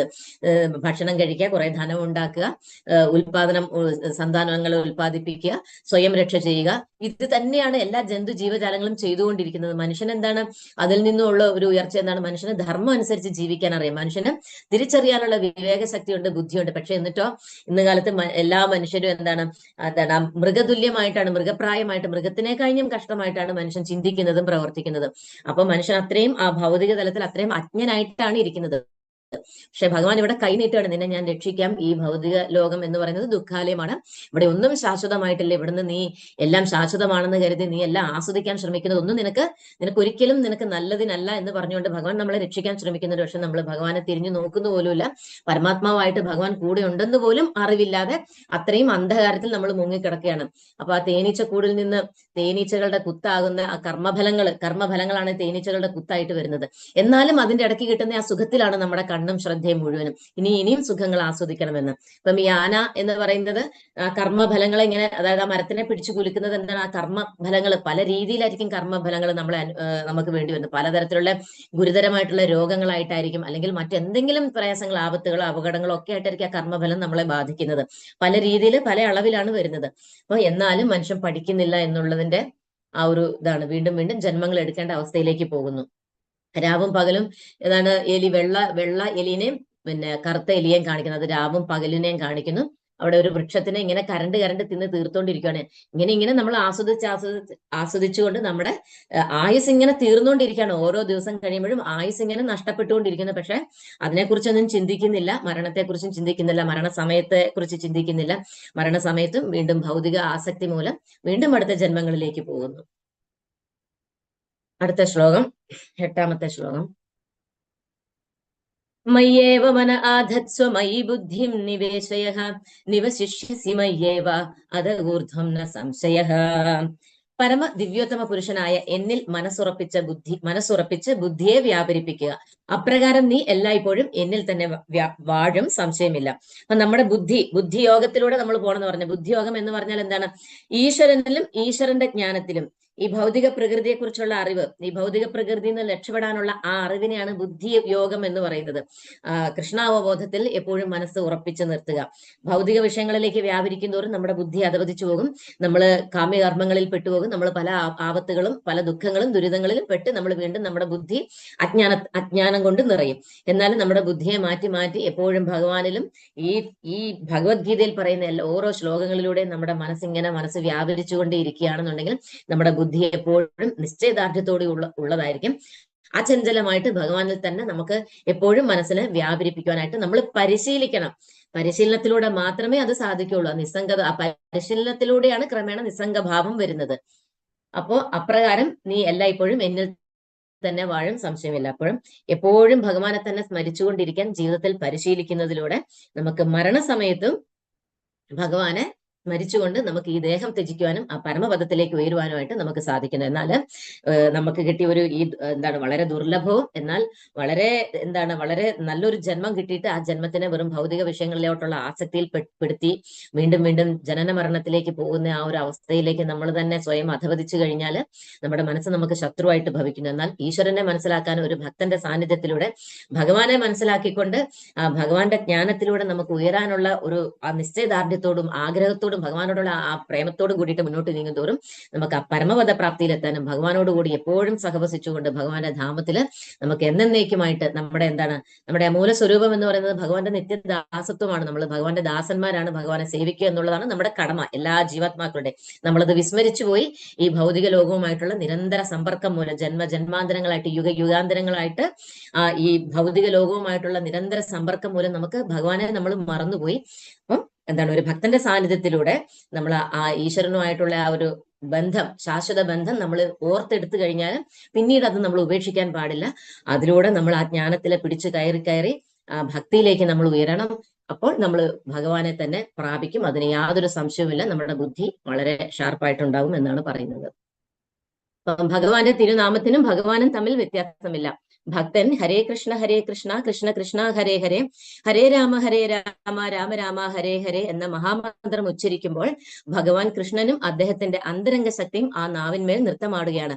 ഭക്തൻ കൃഷ്ണനായി നൈവേദ്യം അർപ്പിക്കുമ്പോൾ ഭഗവാൻ സ്വയം അത് ആസ്വദിക്കുന്നു. അപ്പം ഒരു ഭക്തന്റെ എന്നും ഭഗവാന്റെ നാമം ജപിക്കുന്നത്, അതും ശ്രദ്ധയോടുകൂടി ഭഗവാന്റെ ഓരോ നാമവും നമ്മൾ ചെവി കൊണ്ട് നമ്മൾ തന്നെ ജപിക്കുന്നത്, നമ്മൾ തന്നെ ശ്രദ്ധയോടുകൂടി കേട്ട് നമ്മുടെ മനസ്സിനൊക്കെ ഒരുപാട് മാറ്റം വരും. നമുക്ക് തന്നെ അനുഭവിച്ച് അറിയാനായിട്ട് സാധിക്കും. അതൊക്കെ നമുക്ക് അനുഭവിച്ചറിയാനായിട്ട് സാധിക്കുന്ന കാര്യങ്ങളാണ് ഈ പറയുന്നത്. കൃഷ്ണാവബോധം എന്ന് പറയുന്നത് ഒരു കെട്ടുകഥയോ അല്ലെങ്കിൽ അത് നമുക്ക് അനുഭവിക്കാൻ പറ്റാത്തൊരു സാഹചര്യമല്ല. അത് നമ്മൾ അനുഭവിച്ചറിയണം. അതിനായിട്ട് ഫസ്റ്റ് സ്റ്റെപ്പ് എന്നുള്ള രീതിയിലാണ് ശ്രദ്ധയോടുകൂടി നാമം ജപിക്കുക. നാമം ജപിക്കേണ്ടത് എങ്ങനെയാണെന്നുള്ളത് നമ്മൾ പോയ അധ്യായത്തിൽ നമ്മൾ വ്യക്തമായിട്ട് മനസ്സിലാക്കുന്ന. അശ്രദ്ധ ായിട്ട് അതും ഇതും ചിന്തിച്ചുകൊണ്ട് മറ്റു പല ജോലികളും ഒക്കെ ചെയ്തുകൊണ്ട് നാമം ജപിച്ചു കഴിഞ്ഞാൽ വെള്ളത്തിൽ വരയ്ക്കുന്ന വര പോലെ ഉണ്ടാവുള്ളൂ. ഒന്നും ഏശില്ല എന്നല്ല, മാറ്റം വരാൻ, നമ്മുടെ മനസ്സിന് മാറ്റം വരാൻ ഒരുപാട് ജന്മങ്ങൾ എടുക്കേണ്ടി വരും. പക്ഷെ ശ്രദ്ധയോട് കൂടിയിട്ട് എനിക്ക് ഈ ജന്മം കൊണ്ട് തന്നെ ഭഗവാനെ കുറിച്ച് മനസ്സിലാക്കി ഈ ഭൗതിക ലോകത്തിന്റെ ആ ജന്മ മൃത്യു ജരാവ്യാധിയിൽപ്പെട്ട് ഉഴലണ്ട എന്നുള്ളവർക്ക് എന്താണ് അതിന്റെ ആ നിരർത്ഥകത മനസ്സിലാക്കിക്കൊണ്ട് ഭഗവാനെ ശരണാഗതി പ്രാപിക്കണം എന്നുള്ളവര് കൃത്യമായിട്ട് നിശ്ചയദാർഢ്യത്തോടു കൂടി ഈ ഒരു വഴിയിലേക്ക് നീങ്ങും. അപ്പൊ എന്താണ്, ഭഗവാനും ഭഗവാന്റെ നാമത്തിനും ഭഗവാന്റെ അംഗങ്ങൾക്കും ഒന്നും യാതൊരു വ്യത്യാസവുമില്ല, എല്ലാം ഒന്നുപോലെയാണ്. ഭഗവാനും തിരുനാമത്തിന് യാതൊരു വ്യത്യാസവുമില്ല. അപ്പം ഭഗവാന്റെ നാമം ഉച്ചരിക്കുന്ന മാത്രയിൽ തന്നെ ഭഗവാന്റെ അന്തരംഗ ശക്തി എന്ന് പറയുന്നത് സാക്ഷാ ശ്രീമതി രാധാറാണി തന്നെയാണ്. ഭഗവാൻ തന്നെയാണ് ശ്രീമതി രാധാറാണിയായിട്ട് അവതരിച്ചിരിക്കുന്നത്. അപ്പം ഭഗവാന്റെ അന്തരംഗ ശക്തി, നമ്മൾ ആ ഭക്തിയിൽ തന്നെ നമ്മൾ ഉറച്ചു നിന്ന് കഴിഞ്ഞാൽ എന്താണ്, ഇപ്പം തൊട്ട് മുന്നേ പറഞ്ഞതുപോലെയുള്ള ആ ഭക്തി, എപ്പോഴും ഭഗവാനിൽ തന്നെ ഉറച്ചിരിക്കുന്ന ഭക്തിയാണെങ്കിൽ നമ്മൾ ആ രാധാറാണിയാകുന്ന ആ അന്തരംഗ ശക്തിയുടെ സംരക്ഷണയിലായിരിക്കും. അതുകൊണ്ട് തന്നെ നമ്മളെ ഭൗതിക വിഷയങ്ങളൊന്നും തന്നെ ബാധിക്കില്ല, അല്ലെങ്കിൽ ത്രിഗുണങ്ങൾ ഒന്നും നമ്മളെ ബാധിക്കുകയോ ബന്ധിക്കുകയോ, ആ ബന്ധനത്തിൽ നിന്നെല്ലാം നമ്മൾ മുക്തമായി കഴിഞ്ഞു ജീവിച്ചിരിക്കുമ്പോൾ തന്നെ. അപ്പം ആ അന്തരംഗ ശക്തി നാവിന്മേൽ നൃത്തമാടുന്നു. അപ്പം ഭഗവാന്റെ നാമം ജപിക്കുന്ന ആ നിമിഷം തന്നെ ഭഗവാൻ നമ്മുടെ നാവിൽ നൃത്തം വെക്കുകയാണെന്നാണ് പറയുന്നത്. അപ്പം ഭക്തൻ കൃഷ്ണനായിട്ട് നൈവേദ്യം അർപ്പിക്കുമ്പോൾ ഭഗവാൻ സ്വയം അത് ആസ്വദിക്കുന്നു. അപ്പം ഭഗവാനായിക്കൊണ്ട് ആ ഭക്തിയോട് കൂടിയിട്ട് എന്താണ്, ഇലയോ പൂവോ ഫലമോ ജലമോ എന്ത് സമർപ്പിച്ചാലും ഭഗവാൻ അത് സ്വീകരിക്കും. അത് ഭക്തിയോടെ ആയിരിക്കണം. അപ്പൊ നമ്മൾ ഭക്തിയോടുകൂടി ആ കൃഷ്ണപ്രേമത്തോടുകൂടി ഭഗവാന് നൈവേദ്യം അർപ്പിക്കുമ്പോൾ ഭഗവാൻ അത് സ്വീകരിക്കുകയും ഭഗവാൻ അത് അനുഗ്രഹിച്ച് ഭഗവാന്റെ ഉച്ഛിഷ്ടമായിട്ട് നമുക്ക് തരാം. അത് പ്രസാദമാണ്. അത് കഴിക്കുകയും നിരന്തരം നാമം ജപിക്കുകയും ആ ഭക്തസംഘത്തിൽ ഏർപ്പെടുകയും ഭഗവത്ഗീത ഭാഗവതം ഒക്കെ ആ ഭക്തന്മാരിൽ നിന്ന് തന്നെ ഗ്രഹിച്ച് മനസ്സിലാക്കുകയും ചെയ്യും തോറും നമ്മുടെ ഇന്ദ്രിയങ്ങളും ചിന്തയും നമ്മുടെ കാഴ്ചയും ഒക്കെ നമ്മുടെ വീക്ഷണം ആ മനോഭാവം ഒക്കെ വളരെ ശുദ്ധമായിട്ട് ഭവിക്കും. പിന്നെ എന്താണ്, നമുക്ക് എല്ലാ ജീവജാലങ്ങളോടും നമുക്ക് വളരെ കാരുണ്യത്തോടുകൂടി എല്ലാവരോടും സമഭാവനയോട് കാണാനായിട്ടുള്ള ആ ഒരു മനോവ്യാപാരത്തിലേക്ക്, അല്ലെങ്കിൽ ആ ഒരു മനസ്സിന്റെ ആ ഒരു തലത്തിലേക്ക് നമ്മൾ എത്തിച്ചേരും എന്നാണ് പറയുന്നത്. അപ്പം കൃഷ്ണാവബോധം പരിശീലിക്കുന്നതിന്റെ പ്രാധാന്യമാണ് ഇവിടെ ഈ ശ്ലോകത്തിലൂടെ കൂടുതലായിട്ട് നമ്മളെ മനസ്സിലാക്കിച്ചു തരുന്നത്. 9ാമത്തെ ശ്ലോകം. അധച്ചിത്തം സമാധാതും ന ശക്നോഷി മയി സ്ഥിരം അഭ്യാസയോഗേന തതോ മാമിച്ഛാപ്തും ധനഞ്ജയ. പ്രിയപ്പെട്ട അർജുന, ധനത്തെ ജയിച്ചവനെ, എന്നിൽ മനസ്സുറപ്പിച്ചു നിർത്താൻ നിനക്ക് കഴിയുന്നില്ലെങ്കിൽ ഭക്തിയോഗത്തിന്റെ നിബന്ധനകൾ അനുഷ്ഠിച്ചുകൊണ്ട് എന്നെ പ്രാപിക്കാനുള്ള ആഗ്രഹം വളർത്തുക. ഇപ്പൊ ഈ 8 മുതൽ ഭഗവാൻ ഇങ്ങനെ പറയുകയാണ്, പരമ ദിവ്യോത്തമ പുരുഷനായിട്ടുള്ള ഭഗവാനിൽ മനസ്സുറപ്പിച്ച് ബുദ്ധിയെ വ്യാപരിപ്പിക്കുക. അപ്രകാരം നീ എല്ലായ്പ്പോഴും എന്നിൽ തന്നെ വാഴും, സംശയമില്ല എന്ന് പറയാം. ഇനി അങ്ങനെ ചെയ്യാൻ പറ്റുന്നില്ലെങ്കിൽ എങ്ങനെയൊക്കെ ഭഗവാനെ പ്രാപിക്കാം എന്ന് ഭഗവാൻ വീണ്ടും പറഞ്ഞു കൊടുക്കുകയാണ് ഇവിടെ. അപ്പം ധനത്തെ ജയിച്ചവനെ എന്നിൽ മനസ്സുറപ്പിച്ച് നിർത്താൻ നിനക്ക് കഴിയുന്നില്ല എങ്കിൽ, എപ്പോഴും ഭഗവാനെ തന്നെ ചിന്തിച്ചുകൊണ്ട് കർമ്മം ചെയ്യാനായിട്ട് സാധിക്കുന്നില്ല, അത് അത്രയ്ക്ക് അങ്ങോട്ട് പറ്റുന്നില്ല എന്നുണ്ടെങ്കിൽ ഭഗവാൻ എന്താ പറഞ്ഞത്, ഭക്തിയോഗത്തിന്റെ നിബന്ധനകൾ അനുഷ്ഠിച്ചുകൊണ്ട് ഭഗവാനെ പ്രാപിക്കാനുള്ള ആഗ്രഹം വളർത്തുക. എങ്ങനെയാണ് ഭക്തിയോഗത്തിന്റെ നിബന്ധനകൾ? രാവിലെ എണീക്കുക, കുളിക്കാൻ പറ്റുന്നവർ കുളിക്കുക, ഭഗവാന്റെ ക്ഷേത്രത്തിൽ പോവുക, എന്നിട്ട് എന്താണ്, ഹരേ കൃഷ്ണ മഹാമന്ത്രം ജപിക്കുക, ഭഗവാൻ അർപ്പിക്കാൻ വേണ്ടിയിട്ട് ഭഗവാന് മാല കെട്ടിക്കൊടുക്കുക. ഭഗവാൻ വേണ്ടിയിട്ട് ചെയ്യുന്ന കർമ്മങ്ങളാണ് ഇതൊക്കെ അല്ലെ. ഭഗവാന് വേണ്ടിയിട്ട് സേവനം ചെയ്യുക, എന്താണ്, ഭഗവാൻ ഇരിക്കുന്നിടം എല്ലാം നല്ല നീറ്റാക്കി ഭഗവാന് വേണ്ടുന്ന എല്ലാ കാര്യങ്ങളും ചെയ്തു കൊടുക്കുക, ഭഗവാന് നിവേദ്യം തയ്യാറാക്കുക, എന്നിട്ട് ഭഗവാന്റെ പ്രസാദം ഭക്ഷിക്കുക. പിന്നെ എന്താണ്, എപ്പോഴും ഭാഗവതവും ഭഗവത്ഗീതയും തുടർച്ചയായിട്ട് നിരന്തരം നിത്യം ഭാഗവത സേവ എന്നാണ് പറയുന്നത്. നിരന്തരം ദിവസേന ഒരു നിമിഷം പോലും ഒഴിയാതെ നമ്മൾ ദിവസവും ഭക്ഷണം കഴിക്കുന്നുണ്ട്, നമ്മൾ എന്നും ഉറങ്ങുന്നുണ്ട്, അതിനൊന്നും നമ്മൾ ഒരു കുറവും വരുത്തുന്നില്ല. നമ്മുടേതായിട്ടുള്ള എല്ലാ കാര്യങ്ങളും ചെയ്യും, നമ്മുടെ ശരീരത്തിന് വേണ്ടുന്ന എല്ലാ കാര്യങ്ങളും ചെയ്യാൻ നമ്മൾ ഒരു കുറവും വരുത്തുന്നില്ല. അതുപോലെ തന്നെയാണ് ഭഗവാനുമായിട്ട് വേണ്ടുന്ന കർമ്മങ്ങളും. നിത്യം ഭാഗവത സേവ, ഭാഗവതം നിത്യം കേൾക്കുന്നതിലൂടെ, ഭഗവത്ഗീത നിത്യം ശ്രവിക്കുന്നതിലൂടെ നമ്മുടെ ഇന്ദ്രിയങ്ങൾ ക്രമേണ ശുദ്ധമായിക്കൊണ്ടിരിക്കുക. ഭക്തിയിലേക്ക് നമുക്ക് ആ ഭക്തി മനസ്സിൽ കൂടുതൽ നമ്മുടെ ഉള്ളിൽ ഉറങ്ങിക്കിടക്കുന്ന, നമ്മൾ മറന്നുപോയ ആ ഭക്തി എന്താണ്, പുനരുജ്ജീവിച്ച് വരികയാണ്, അതിന് ജീവൻ വെച്ച് വരികയാണ് ചെയ്യുന്നത്. ഇതെല്ലാം നമ്മൾ നിത്യം കർമ്മം ചെയ്യുമ്പോൾ, ഈ കർമ്മങ്ങളെല്ലാം നമ്മൾ അനുഷ്ഠിക്കുമ്പോൾ നമ്മുടെ ഉള്ളിൽ ആണ്ട് പോയി ആ മറഞ്ഞു കിടക്കുന്ന, അജ്ഞാനത്താൽ മറഞ്ഞു കിടക്കുന്ന ആ ഭക്തി ഇങ്ങനെ പതുക്കെ ജ്വലിച്ച് എന്താണ്, ആ തീ ഇങ്ങനെ കത്തി എന്താണ് പൊടിയായിട്ട് കിടക്കുന്ന ഒരു തീ, എന്താണ്, ഒരു തീ നാളം, അതിനെ ഇങ്ങനെ ഊതി നമ്മൾ അങ്ങനെ തീ ജ്വാലയാക്കി കൊണ്ടുവരുന്ന പോലെയാണ്. അപ്പൊ ആ മറന്നു കിടക്കുന്ന ആ ഭക്തിയെ ഉണർത്തിക്കൊണ്ടിരിക്കുകയാണ് ഇത്തരം പ്രവൃത്തികളിലൂടെ. നാമജപം, ഭക്തന്മാരുടെ സംഘം കൊണ്ടും ഭാഗവതം ഭഗവത്ഗീത തുടർച്ചയായിട്ട് കേൾക്കണം. ഇത് രണ്ടും എപ്പോഴെങ്കിലും ആഴ്ചയിലോ മാസത്തിലോ വർഷത്തിലോ ഒന്നുമല്ല, ഇത് നിത്യം നമ്മൾ പാരായണം ചെയ്തുകൊണ്ട് തന്നെ നമ്മൾ അത് എത്രത്തോളം നമ്മുടെ മനസ്സിലെ ആവേശവും ആഗ്രഹവും ഉണ്ടോ ഭഗവാനെ ആസ്വദിക്കാനുള്ള, ഭഗവാനെ നേടാൻ വേണ്ടിയിട്ട്, അത്രത്തോളം ഭഗവാൻ നമുക്ക് ബുദ്ധി തരുമെന്ന് നമ്മൾ മുന്നേ പറഞ്ഞു. ദദാമി ബുദ്ധിയോഗം തം, ഭഗവാനാണ് നമുക്ക് ബുദ്ധി തരുന്നത്. അല്ലാതെ എനിക്ക് ബുദ്ധിയില്ലെന്ന് നമ്മൾ സ്വയം തീരുമാനിക്കരുത്. എനിക്ക് ഓർമ്മശക്തി ഇല്ലെന്ന് നമ്മളല്ല സ്വയം തീരുമാനിക്കേണ്ടത്. അത് ഭഗവാനാണ് നമുക്ക് തരേണ്ടത്. അതായത് പൂർണ്ണ ശരണാഗതി. എനിക്ക് പറ്റില്ല എന്ന് പറയുമ്പം എനിക്ക് എന്ന എന്റെ ബോധം അവിടെ വന്നു, എനിക്ക് പറ്റില്ല, എനിക്ക് ഓർമ്മശക്തി ഇല്ല, എനിക്ക് ആ ശ്ലോകം അത്ര എന്താണ് ശ്ലോകങ്ങളൊന്നും കാണാതെ പഠിക്കാൻ എനിക്ക് പറ്റുന്നില്ല എന്ന് പറയുമ്പോൾ എന്താണ്, അവിടെ നമ്മളെ പിടിച്ചു വെക്കുകയാണ്. അവിടെ എനിക്ക് എന്നുള്ളൊരു ഭാവം അവിടെ വന്നു. നമ്മൾ പൂർണ്ണമായിട്ട് വിട്ടുകൊടുക്കണം. എനിക്ക് ഒന്നും കഴിയില്ല, ഭഗവാൻ എല്ലാം നോക്കിക്കോട്ടെ, അങ്ങയുടെ ഇഷ്ടം പോലെ, അങ്ങയുടെ ഇച്ഛ പോലെ എന്നുള്ള ഒരു ആ ഭാവം വരണം. അതാണ് പൂർണ്ണ ശരണാഗതി. അതിനാണ് ഇങ്ങനെ രണ്ട് കൈ ഉയർത്തുന്നത്. ആ പൂർണ്ണ ശരണാഗതി. ഞാൻ ഒന്നുമല്ല, ഞാൻ അങ്ങയുടെ ദാസൻ മാത്രമാണ്. ഞാൻ എന്റെ ബുദ്ധിയും എന്റെ ചിന്തയും എന്നെ തന്നെ ഞാൻ അങ്ങേക്ക് സമർപ്പിച്ചിരിക്കുന്നു.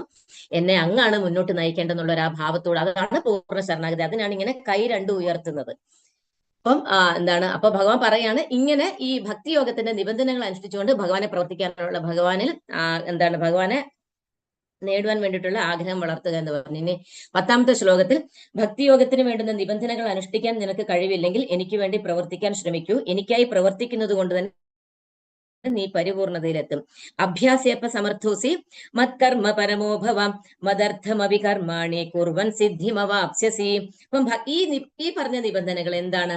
രാവിലെ എണീക്കാൻ വയ്യ, നാമം ഒന്നും ജപിക്കാൻ വയ്യ, ഭഗവാന് ഭഗവാന് മാല കെട്ടാൻ വയ്യ, അല്ലെങ്കിൽ ഭഗവാന് വേണ്ടിയിട്ട് ഉള്ള മറ്റു കർമ്മങ്ങൾ, ഭഗവാന് പ്രസാദം കൊടുക്കാൻ വയ്യ, അല്ലെങ്കിൽ ഭാഗവതം കേൾക്കാൻ വയ്യ, ഭഗവത്ഗീത ഇതൊന്നും പറ്റുന്നില്ലെങ്കിൽ എന്താണ്, ഭഗവാന് വേണ്ടിയിട്ടുള്ള കർമ്മങ്ങൾ ചെയ്യുക. അതായത് ഭഗവാന് വേണ്ടിയിട്ടുള്ള കർമ്മങ്ങൾ ചെയ്യുക. അതായത് കൃഷ്ണാവബോധം പ്രചരിപ്പിക്കുവാൻ വേണ്ടിയിട്ട് ശ്രമിക്കുക. അതായത് ശ്രീല പ്രഭുപാദര് ഭഗവാനെ കുറിച്ച് ഒരുപാട് ഗ്രന്ഥങ്ങൾ എഴുതിയിട്ടുണ്ട്. ആ പുസ്തകങ്ങൾ എല്ലാവർക്കും വിതരണം ചെയ്യുക. ആ പുസ്തകങ്ങൾ വായിക്കുന്നതിലൂടെ നമുക്ക് ഭക്തി ഉണ്ടാകും, പുസ്തകങ്ങൾ വായിക്കുന്നതിലൂടെ. പിന്നെ എന്താണ്, കൃഷ്ണാവബോധം പ്രചരിപ്പിക്കുന്ന ഭക്തന്മാരെ നമ്മൾ സഹായിക്കുക. അപ്പം കൃഷ്ണാവബോധത്തിനും പ്രചരിപ്പിക്കുവാൻ വേണ്ടിയിട്ടൊരു കൃഷ്ണാവബോധം പ്രചരിപ്പിക്കാൻ ആവശ്യമായിട്ടുള്ള ക്ഷേത്രം പണിയാനായിട്ട് ഭൂമിദാനം കൊടുക്കാം, അതിന് വേണ്ടുന്ന മൂലധനം കൊടുക്കാം, ആ സംഘടന, തൊഴിൽ എന്നിവ. ഒരു വ്യവസായം, ഒരു ഭൗതിക തലത്തിൽ തന്നെ ഒരു വ്യവസായം തുടങ്ങണമെങ്കിൽ എന്താണ്, നമുക്ക് സ്ഥലവും പണവും പ്രവൃത്തി ചെയ്യാനായിട്ടുള്ള മനുഷ്യരും ഒക്കെ ആവശ്യമാണ്. അതുപോലെ തന്നെയാണ് ഭഗവാന് വേണ്ടിയിട്ടുള്ള കർമ്മങ്ങൾ ചെയ്യുമ്പോഴും, ഭഗവാന് വേണ്ടിയിട്ട് ഒരു ക്ഷേത്രം പണിയണമെങ്കിൽ അതിന് ഭൂമി ദാനമായിട്ട് കൊടുക്കാം, അതിന് വേണ്ടുന്ന ധനം കൊടുക്കാം, നമ്മൾ സമ്പാദിക്കുന്നതിൽ നിന്ന് ഒരു പങ്ക് ഭഗവാനായിട്ട് സമർപ്പിക്കാം. നമുക്ക് അതിന് വേണ്ടിയിട്ട് നമുക്ക് കർമ്മങ്ങൾ ചെയ്യാം, അതിന് വേണ്ടിയിട്ട് പലതരത്തിലുള്ള കാര്യങ്ങൾ ചെയ്യാനായിട്ട്, അങ്ങനെ ഭഗവാന് വേണ്ടുന്ന കർമ്മങ്ങൾ ചെയ്യാനായിട്ട് നമുക്ക് ചെയ്യാം. അപ്പൊ അങ്ങനെ പ്രവർത്തിച്ചതിലൂടെ നിരന്തരം ഭഗവാന് വേണ്ടിയിട്ട് കർമ്മങ്ങൾ ചെയ്യുന്നതിലൂടെ ക്രമേണ നമ്മുടെ ഇന്ദ്രിയങ്ങള് ശുദ്ധമായിക്കൊണ്ടിരിക്കും. ഭഗവാനെ നമുക്ക് പ്രാപിക്കാനുള്ള ഒരു ബുദ്ധിയിലേക്ക് നമ്മൾ എത്തും. അപ്പൊ സമ്പന്നനായിട്ടുള്ള ഒരാൾക്ക് കൃഷ്ണാവബോധം പ്രചരിപ്പിക്കുവാനായിട്ട് ഒരു ഓഫീസോ ക്ഷേത്രമോ ഉണ്ടാക്കുന്നതിനായിട്ട് സഹായിക്കാം, അല്ലെങ്കിൽ പുസ്തകങ്ങൾ പ്രസിദ്ധീകരിക്കുന്നതിന് സഹായിക്കാം. ഇങ്ങനെ പ്രവർത്തിക്കാനുള്ള മേഖലകൾ പലതുമുണ്ട്. അങ്ങനെ പ്രവൃത്തികളിൽ താല്പര്യം വളർത്തിയെടുക്കേണ്ടതാണ്. തന്റെ കർമ്മഫലങ്ങളെ ഉപേക്ഷിക്കാൻ സാധിക്കാത്ത പക്ഷം അയാൾക്ക് അതിലൊരു ചെറിയ ശതമാനമെങ്കിലും കൃഷ്ണാവബോധം പ്രചരിപ്പിക്കുവാനായി ചെലവാക്കാവുന്നതാണ്. അപ്പം കർമ്മഫലം ത്യജിച്ചുകൊണ്ട് കർമ്മം ചെയ്യാനായിട്ട് സാധിക്കാത്ത ഒരു വ്യക്തിക്ക് അതാണ് പറഞ്ഞത്, നമ്മൾ ചെയ്യുന്ന ജോലിയിൽ നിന്ന് നമുക്ക് കിട്ടുന്ന വരുമാനത്തിൽ ഒരു പങ്ക് ഭഗവാനായിട്ട് കൊടുത്തുകൊണ്ട് അങ്ങനെ പതുക്കെ നമുക്ക് ആ കർമ്മയോഗത്തിലൂടെ ഉയരാനായിട്ടും പതുക്കെ നമുക്ക് ആ കർമ്മഫല ത്യജിച്ചുകൊണ്ട് നമുക്ക് കർമ്മം ചെയ്യാനായിട്ടുള്ള ഒരു തലത്തിലേക്ക് നമ്മൾ ഉയരും. അപ്പം കൃഷ്ണാവബോധത്തിന് വേണ്ടിയുള്ള ഈ സ്വമനസാലയുള്ള സേവനം ഈശ്വരപ്രേമത്തിന്റെ സമുന്നതയിൽ എത്തിക്കാനും പരിപൂർണത നേടാനും സഹായകമാകും. അപ്പം തുടക്കത്തിൽ നമ്മളെ കൊണ്ട് പറ്റുന്ന രീതിയിൽ നമ്മൾക്ക് ചെറിയൊരു വരുമാനം ഉള്ളെങ്കിൽ ആ ചെറിയൊരു വരുമാനത്തിൽ ഒരു അംശം ഭഗവാനായി കൊടുത്തുകൊണ്ട് ക്രമേണ നമ്മൾ അങ്ങനെ ആ കർമ്മത്തിൽ ഉയരുകയും ക്രമേണ നമുക്ക് ആ പൂർണ്ണതയിലേക്ക് എത്താനായിട്ട് സാധിക്കുമെന്നാണ് ഈ ശ്ലോകത്തിലൂടെ പറയുന്നത്. അപ്പം ഇസ്കോൺ ക്ഷേത്രത്തിലൊക്കെ ഭഗവാന് വേണ്ടിയിട്ട് ഒരുപാട് സേവനങ്ങളൊക്കെ ഇവിടെ പറയുന്നുണ്ട്. അപ്പൊ നമുക്ക് ഒരുപാട് സേവനത്തിലൂടെ നമുക്ക് പറ്റുന്ന രീതിയിൽ, നമ്മളെ കൊണ്ടാവുന്ന രീതിയിലൊക്കെ ചെറിയ ചെറിയ സേവനങ്ങളൊക്കെ നമുക്ക് ചെയ്യാമെന്നാണ് ഇവിടെ പറയുന്നത്. അടുത്തത് 11ാമത്തെ ശ്ലോകം. അധൈതദപ്യശക്തോസി കർത്തും മദ്യോഗമാശ്രിതഃ സർവകർമ്മ ഫലത്യാഗം തദകുരു യഥാത്മവാൻ. എന്നെ കുറിച്ചുള്ള ബോധത്തോടുകൂടി പ്രവർത്തിക്കാൻ നിനക്ക് കഴിയുന്നില്ലെങ്കിൽ സർവകർമ്മഫലങ്ങളെയും ത്യജിച്ച് ആത്മസ്ഥിതനായിട്ട് തീരാൻ ശ്രമിക്കുക. ഇനി ഈ ഒരു ബോധത്തോടുകൂടി പ്രവർത്തിക്കാൻ നിനക്ക് കഴിയുന്നില്ലെങ്കിൽ എല്ലാ കർമ്മങ്ങളെയും ആ ഫലം വേണം എന്നുള്ള ചിന്ത വെടിഞ്ഞുകൊണ്ട്, അതാണ് സർവകർമ്മ ഫലങ്ങളെയും ത്യജിച്ചുകൊണ്ട് ആത്മസ്ഥിതനായിട്ട് തീരാൻ ശ്രമിക്കുക എന്ന് പറയുന്നത്. അപ്പം കൃഷ്ണാവബോധത്തെ കുറിച്ച് അറിവില്ലാത്ത ഭൗതികപരമായിട്ടുള്ള ആൾക്കാരും ഈ ലോകത്തിന് വേണ്ടിയിട്ട് ഒരുപാട് കർമ്മങ്ങളൊക്കെ ചെയ്യുന്നുണ്ട്. ആശുപത്രിക്ക് സാമൂഹിക പ്രവർത്തനങ്ങൾ ചെയ്യുന്നവരുണ്ട്, ആശുപത്രിയിൽ സാമൂഹിക പ്രവർത്തനങ്ങൾ ചെയ്യുന്നവരുണ്ട്, പല രീതിയിലുള്ള ദാനങ്ങൾ ചെയ്യുന്നവരുണ്ട്. അപ്പൊ അവരൊക്കെ അങ്ങനെ ചെയ്യുമ്പോൾ ഭഗവാനെ അറിഞ്ഞിട്ടൊന്നും അല്ല അവർ ചെയ്യുന്നത്. പക്ഷെ അവരങ്ങനെ ചെയ്യുന്നതിന്റെ ഒരു ഫലം പ്രതീക്ഷിച്ചുകൊണ്ടൊന്നും അല്ല അവർ കർമ്മം ചെയ്യുന്നത്. അപ്പൊ അവർക്ക് ആ ഒരു മനഃശുദ്ധി ക്രമേണ അവരങ്ങനെ ആ ഒരു കർമ്മത്തിൽ തുടരുമ്പോൾ അവർക്ക് ക്രമേണ മനഃശുദ്ധി ഉണ്ടാവുകയും ഒരുപാട് ജന്മങ്ങൾക്ക് ശേഷം അവർക്ക് കൃഷ്ണാവബോധത്തിൽ എത്താനുള്ള ഒരു കാരുണ്യം ഭഗവാൻ കൊടുക്കുകയും ചെയ്യുന്നു. അപ്പം ഭഗവാനെ അറിയാതെയാണെങ്കിലും അവർ ആ കർമ്മത്തിന്റെ ഫലം ത്യജിച്ചുകൊണ്ടാണ് അവർ ചെയ്യുന്നത്. ഒരുപാട് ധനമൊക്കെ ദാനം ചെയ്യുന്നവരുണ്ട്, അവരത് തിരിച്ചു കിട്ടുമെന്ന് പ്രതീക്ഷിച്ചുകൊണ്ടല്ല ചെയ്യുന്നത്. ചെയ്യുന്നത്. അപ്പം കൃഷ്ണാവബോധം അറിഞ്ഞിട്ടും അല്ല അവരത് ചെയ്യുന്നത്. കർമ്മഫലത്തെ ത്യജിക്കുന്നതിനെ കുറിച്ചുള്ള കർമ്മയോഗത്തെ കുറിച്ചും അറിവില്ലാതെയാണ് അവരത് ചെയ്യുന്നത്. എന്നാലും അവർക്കുള്ള ആ മനസ്സിന്റെ ശുദ്ധി ഭഗവാൻ കാണുന്നുണ്ട്. അവരുടെ ആ കർമ്മം, ആ പ്രവൃത്തി ഭഗവാൻ ഇരുന്ന് കാണുന്നുണ്ട്. ക്രമേണ എന്താണ് അവർക്ക് ആ കൃഷ്ണാവബോധത്തിൽ എത്താനുള്ള ഒരു ഭാഗ്യം ഭഗവാൻ കൊടുക്കുകയാണ്. അപ്പൊ അതുകൊണ്ട് തന്നെ സാമൂഹികമോ സാമുദായികമോ രാജ്യസേവനമോ രാജ്യത്തിന് വേണ്ടിയിട്ടുള്ള ത്യാഗമോ ഒക്കെ ചെയ്യുന്നത് എന്താണ് ക്രമേണ അവരെ ഭക്തിയുത സേവനത്തിൽ ഏർപ്പെടുന്ന തരത്തിലേക്ക് അവരെ ഒരുപാട് ജന്മങ്ങൾക്ക് ശേഷം അവരെ അങ്ങനെ ഒരു കർമ്മത്തിലേക്ക് ഉയർത്തി. എന്തുകൊണ്ടാണ് അവർ ആ ചെയ്യുന്ന കർമ്മം ഫലം ത്യജിച്ചുകൊണ്ടാണ് അവരത് ചെയ്യുന്നത്. അപ്പം ഭഗവാൻ അവരുടെ ആ പ്രവൃത്തി കാണുന്നുണ്ട്. അപ്പൊ അവര് ആ ഫലത്തിൽ ആസക്തി ഇല്ലാതെ, അല്ലെങ്കിൽ ആ ഫലത്തിൽ അവർ ആ ചെയ്യുന്ന കർമ്മത്തിൽ നിന്ന് ഫലം ആഗ്രഹിക്കാതെയാണ് അവർ ആ കർമ്മം ചെയ്യുന്നത്. അപ്പൊ തീർച്ചയായിട്ടും ക്രമേണ അവർക്ക് ആ ഒരു കൃഷ്ണാവബോധത്തിൽ എത്താനുള്ള യോഗ്യതയിലേക്കുള്ള ഒരു ജന്മത്തിലേക്ക് അവരെത്തുന്നു. അപ്പൊ അങ്ങനെ ആത്മസ്ഥിതനായിട്ട് തീരാൻ ശ്രമിക്കുക എന്ന് പറയുന്നു. 12ാമത്തെ ശ്ലോകത്തിൽ ശ്രേയോ ഹി ജ്ഞാനമഭ്യാസജ്ഞാനാധ്യാനം വിശിഷ്യതേ ധ്യാനാത് കർമ്മഫലത്യാഗത്യാഗാച്ഛാന്തിരനന്തരം. നിനക്കിത് പരിശീലിക്കാൻ സാധ്യമല്ലെങ്കിൽ ജ്ഞാനം ആർജിക്കുവാനായിട്ട് ശ്രമിക്കുക. ജ്ഞാനത്തെക്കാൾ ശ്രേഷ്ഠമാണ് ധ്യാനം. ആ ധ്യാനത്തെക്കാൾ വിശിഷ്ടമത്രേ കർമ്മഫലങ്ങളെ ത്യജിക്കൽ. എന്തെന്നാൽ ത്യാഗത്താൽ മനഃശാന്തി നേടും. ഇനി ഇതും പറ്റുന്നില്ല എങ്കിൽ, ഈ കർമ്മഫലത്തെ ഒന്നും ത്യജിക്കാനായിട്ടും നിനക്ക് സാധിക്കുന്നില്ല എങ്കിൽ, നീ ജ്ഞാനം ആർജിക്കുക. അതായത് ഭഗവാനെ കുറിച്ചുള്ള ആ ജ്ഞാനം ആർജിക്കാനായിട്ട് ശ്രമിക്കുക. പക്ഷെ ജ്ഞാനത്തെക്കാൾ ശ്രേഷ്ഠമാണ് ധ്യാനം ചെയ്യുന്നത് എന്ന് പറയുന്നു. ജ്ഞാനം ആർജിക്കുന്നതിനേക്കാൾ ശ്രേഷ്ഠമാണ് ധ്യാനം. എന്നാൽ ആ ധ്യാനത്തെക്കാൾ വിശിഷ്ടം തന്നെയാണ് കർമ്മഫലങ്ങളെ ത്യജിക്കുക എന്ന് പറഞ്ഞാൽ. കാരണം ത്യജിക്കുന്നതിലൂടെ മാത്രമേ നമുക്ക് ശാന്തി നേടാനായിട്ട് സാധിക്കുകയുള്ളൂ. വീണ്ടും വീണ്ടും കിട്ടണം എന്നുള്ളത് എന്താണ്? നമുക്ക് ആസക്തി ഉണ്ടാക്കുന്നതാണ്. ഓരോന്നിൽ ആ ഫലം കിട്ടണം എന്നുള്ള തോന്നൽ തന്നെ നമ്മൾ ആസക്തി ഉണ്ടാവും. ആ ആസക്തിയിലൂടെ എന്താണ് നമ്മുടെ ഇന്ദ്രിയങ്ങളൊക്കെ മാലിന്യം കൂടുതലാകുകയുള്ളൂ. ആ ആസക്തിയിൽ നിന്നാണ് നമുക്ക് മത്സര ബുദ്ധി ഉണ്ടാവുന്നതും എന്താണ് കൂടുതൽ നേടണം, ആ കാമത്തിൽ പെട്ടുപോകുന്നതും ക്രോധത്തിൽ പെട്ടുപോകുന്നതും കാമക്രോധ ലോഭമോഹങ്ങളിലൊക്കെ പെട്ടുപോകുന്നത്. എന്നാൽ ആ കർമ്മഫലങ്ങളെ തിരിച്ചുകൊണ്ട് മുന്നേ പറഞ്ഞതുപോലെ നമ്മൾ എന്താണ് ഇങ്ങനെ കർമ്മം ചെയ്യും, എന്താണ് പ്രതീക്ഷിക്കാതെ, കർമ്മഫലത്തെ പ്രതീക്ഷിക്കാതെ നമ്മൾ കർമ്മം ചെയ്യുമ്പോൾ നമ്മുടെ മനസ്സ് ക്രമേണ കൂടുതൽ ശുദ്ധമാവുകയാണ് ചെയ്യുന്നത്. അപ്പൊ അങ്ങനെ അതുകൊണ്ട് എന്താണ് ജ്ഞാനം ആർജിക്കാൻ പറയുന്നു. എന്നാൽ ജ്ഞാനത്തെക്കാൾ ശ്രേഷ്ഠമാണ് ധ്യാനം. ഇതിനെ എല്ലാത്തിനെ കഴിഞ്ഞും ശ്രേഷ്ഠമാണ്, വിശിഷ്ടവുമാണ് എന്താണ് കർമ്മഫലത്തെ ത്യജിക്കുക. ആ കർമ്മഫലത്തെ ത്യജിക്കുന്നതിലൂടെ മാത്രമേ നമുക്ക് ഈ കർമ്മഫലത്തിന്റെ കുടുക്കിൽ നിന്ന്, കാമ്യകർമ്മങ്ങളുടെ കുടുക്കിൽ നിന്ന്, കർമ്മബന്ധനത്തിൽ നിന്ന് നമുക്ക് മുക്തനാവാനായിട്ട് സാധിക്കുള്ളൂ. അപ്പം ഈ 8 തൊട്ട് 12 വരെ ഭഗവാനെ ഓരോ സ്റ്റെപ്പിലൂടെയും ഭഗവാനെ പ്രാപിക്കാൻ കഴിയുന്നില്ലെങ്കിൽ, ഇന്നതിലൂടെ നിനക്ക് പറ്റുന്നില്ലെങ്കിൽ ഈ എന്താണ് ധ്യാനിക്കുക, അല്ലെങ്കിൽ കർമ്മഫലത്തെ ത്യജിക്കുക, അല്ലെങ്കിൽ ഭഗവാനിൽ ശ്രദ്ധ കേന്ദ്രീകരിക്കുക. അതിനും പറ്റുന്നില്ലെങ്കിൽ അങ്ങനെ ഓരോ വഴി ഭഗവാൻ ഇവിടെ പറഞ്ഞു കൊടുക്കുകയാണ്. അങ്ങനെ ഈ കർമ്മഫലങ്ങളെ ത്യജിക്കുക എന്നുള്ളതാണ് ഏറ്റവും ഉത്തമമായിട്ടുള്ളത്. കാരണം എന്താണ്? നമ്മളെ ബന്ധിപ്പിക്കുന്നതും കർമ്മമാണ്, മോചിപ്പിക്കുന്നതും കർമ്മമാണ്. അപ്പം ഏറ്റവും വിശിഷ്ടവും മംഗളകരവുമായിട്ടുള്ളതാണ് ആ കർമ്മഫലത്തിൽ ആസക്തി ഇല്ലാതെ കർമ്മഫലത്തെ ഭഗവാൻ അർപ്പിക്കുന്നതിലൂടെ മാത്രമേ നമുക്ക് മനഃശാന്തി ലഭിക്കുകയുള്ളൂ. കർമ്മഫലത്തെ ത്യജിക്കുന്നതിലൂടെ നമുക്ക് മനഃശാന്തിയാണ് ലഭിക്കുന്നത്, ആനന്ദവും സുഖവുമാണ് ലഭിക്കുന്നത്. കർമ്മഫലത്തെ ആഗ്രഹിക്കുന്നതോറും ആസക്തി ഉണ്ടാവും, ദുഃഖവും ദുരിതമായിരിക്കും നമുക്ക് അനുഭവിക്കേണ്ടി വരിക. അപ്പം കർമ്മഫലത്തെ ത്യജിക്കുന്നതിന്റെ പ്രാധാന്യമാണ് ഈ ശ്ലോകത്തിലൂടെ ഭഗവാൻ വ്യക്തമായിട്ട് പറഞ്ഞു കൊടുക്കുന്നത്. 12, അടുത്തത് 13, 14 ശ്ലോകങ്ങള്. അദ്വേഷ്ട സർവഭൂതാനാം മൈത്ര കരുണയേവ ച നിർമ്മമോ നിരഹംകാര സമദുഃഖ സുഖക്ഷമീ സന്തുഷ്ട സതതം യോഗി യഥാത്മാ ദൃഢനിശ്ചയഃ മയ്യർപ്പിതമനോ ബുദ്ധിർയോ മദ്ഭക്ത സമേ പ്രിയഃ. മാത്സര്യം കൂടാതെ ഇനി അടുത്തത് ഭഗവാനെ പ്രിയപ്പെട്ട് ഇത്രയൊക്കെ പറഞ്ഞു കൊടുത്തു, ഇത്രയും കാര്യങ്ങൾ പറഞ്ഞു കൊടുത്തു. എങ്ങനെയാണ് ഭഗവാനെ പ്രാപിക്കേണ്ടത് ഭഗവാൻ വഴി ഓരോന്നായിട്ട് ഭഗവാൻ പറഞ്ഞു കൊടുത്തു. കാരണം മനുഷ്യന്റെ മനസ്സ് അത്രയും ആണ്ട് കിടക്കുന്നതാണ് ഭൗതിക വിഷയത്തിൽ. അപ്പം പതുക്കെ ആ മനസ്സിനെ നമുക്ക് ഇങ്ങനെ മെല്ലെ അതിനെ മെരുക്കി കൊണ്ടുവരാനായിട്ട് സാധിക്കുള്ളൂ. അതുകൊണ്ടാണ് ഭഗവാൻ ഇങ്ങനെ ഓരോന്നിങ്ങനെ സ്റ്റെപ്പ് ബൈ സ്റ്റെപ്പായിട്ട് ഇങ്ങനെ പറഞ്ഞു കൊടുക്കുന്നത്. നിനക്ക് അത് പറ്റുന്നില്ലെങ്കിൽ നീ ഇന്ന വഴിയിലൂടെ ശ്രമിക്കും, നീ അതും പറ്റുന്നില്ലെങ്കിൽ നീ ഇന്ന വഴി പരിശീലിച്ച് നോക്കുക എന്ന് പറഞ്ഞിട്ട്. അപ്പം നമ്മുടെ മനസ്സെന്ന് പറയുന്നത് അത്രയും ബലവത്താണ്. അപ്പൊ അതിനെ മെരുക്കി കൊണ്ടുവരേണ്ട മാർഗങ്ങളാണ് ഭഗവാൻ പറയുന്നത്. അപ്പം അടുത്തത് പറയുകയാണ്, ഭഗവാൻ ഏറ്റവും ഇഷ്ടപ്പെട്ട പ്രിയങ്കരനായിട്ടുള്ള ഭക്തനെ കുറിച്ചാണ് പറയുന്നത്. മാത്സര്യം കൂടാതെ സർവ്വജീവസത്തകൾക്കും സുഹൃത്തായിട്ട്, ഒന്നിലും അവകാശബോധവും മിഥ്യാഹങ്കാരവും ഇല്ലാതെ സുഖദുഃഖങ്ങളിൽ സമനില കൈക്കൊണ്ട് ക്ഷമാശാലിയായും സദാ സംതൃപ്തനായിട്ടും നിയന്ത്രിതാത്മാവായിട്ടും മനസ്സും ബുദ്ധിയും എന്നിൽ ഉറപ്പിച്ച് ദൃഢനിശ്ചയത്തോടെ ഭക്തിയുത സേവനം അനുഷ്ഠിക്കുന്ന എന്റെ ഭക്തൻ എനിക്ക് ഏറ്റവും പ്രിയപ്പെട്ടവനാണെന്ന്. ഇപ്പൊ ഇതേപോലെയുള്ള ഏറ്റവും പ്രിയപ്പെട്ട യോഗിയെക്കുറിച്ചും എന്താണ് എന്റെ ഭക്തൻ എങ്ങനെയായിരിക്കണം എന്നൊക്കെയുള്ള പോയ ശ്ലോകങ്ങളിൽ മുന്നേ ഉള്ള അധ്യായങ്ങളിലൊക്കെ ഭഗവാൻ ഇതേപോലെ വ്യക്തമായിട്ട് പറഞ്ഞു തന്നിട്ടുണ്ടായിരുന്നു. അപ്പൊ ഒരു ഭക്തൻ എന്താണ്, ഒരു ഭക്തന്റെ ഗുണമാണ് ഇവിടെ പറയുന്നത്. ഭക്തിയുത സേവനത്തിൽ, അതായത് കൃഷ്ണാവബോധത്തിൽ ഉയർന്ന ഒരു ഭക്തന്റെ അവസ്ഥയാണ് ഇവിടെ പറയുന്നത്. കൃഷ്ണാവബോധം എന്ന വിഷയത്തിലെ ഒരു ഭക്തന്റെ അതീന്ദ്രിയ ഗുണങ്ങൾ, ആ കൃഷ്ണാവബോധം പരിശീലിച്ച് കഴിഞ്ഞാലുള്ള ഒരു ഭക്തന് ഈ ഗുണങ്ങളെല്ലാം നേടിയെടുക്കുന്ന ആ ഭക്തന്റെ അവസ്ഥയാണ് ഇവിടെ പറയുന്നത്. ഒരു വിശുദ്ധ ഭക്തൻ ഏത് പരിതസ്ഥിതിയിലും അസ്വസ്ഥനാവുന്നില്ല, ആരിലും ഈർഷ്യാലും ആവുന്നില്ല. ആ ഭക്തനെ കൊണ്ട് മറ്റാർക്കും ഒരു ഉപദ്രവം ഉണ്ടാവുന്നില്ല. മറ്റുള്ളവർ ഉപദ്രവിച്ചാൽ പോലും ആ ഭക്തൻ അതിൽ ഈർഷ്യാലും ആവുന്നില്ല. അയാൾക്ക് തന്റെ ശത്രുവിനോട് പോലും, ആ ഒരു വ്യക്തിക്ക് ശത്രുവേ ഉണ്ടാവില്ല. അപ്പൊ ശത്രുവിനോട് പോലും വൈരവും ഉണ്ടാവില്ല. അപ്പൊ അഥവാ എന്തെങ്കിലും ഉണ്ടെങ്കിൽ തന്നെ എന്താണ്, ആ ശത്രുവിനോട് പോലും വൈരം ഉണ്ടാവുന്നില്ല. എന്തെങ്കിലും അനുഭവങ്ങൾ ഉണ്ടെങ്കിൽ തന്നെ, എന്തെങ്കിലും ഒരു വിഷമാവസ്ഥ ആ ഭക്തൻ അനുഭവിക്കേണ്ടി വന്നാൽ തന്നെ എന്താണ്, മുൻപ് ചെയ്ത തെറ്റുകൾ കൊണ്ടാവും തനിക്ക് ഇങ്ങനെ ആ ഒരു വ്യക്തിക്ക് തന്നോട് വൈരം ഉണ്ടായത്. ഒരു ഭക്തനോട് ചിലപ്പോൾ മറ്റൊരു വ്യക്തിക്ക് ഈർഷ്യ ഉണ്ടായാൽ, അല്ലെങ്കിൽ ഒരു മോശമായിട്ട് പെരുമാറിയാൽ ആ ഭക്തൻ അത് ക്ഷമിക്കും. അത് അദ്ദേഹം മനസ്സിൽ വെക്കുകയില്ല.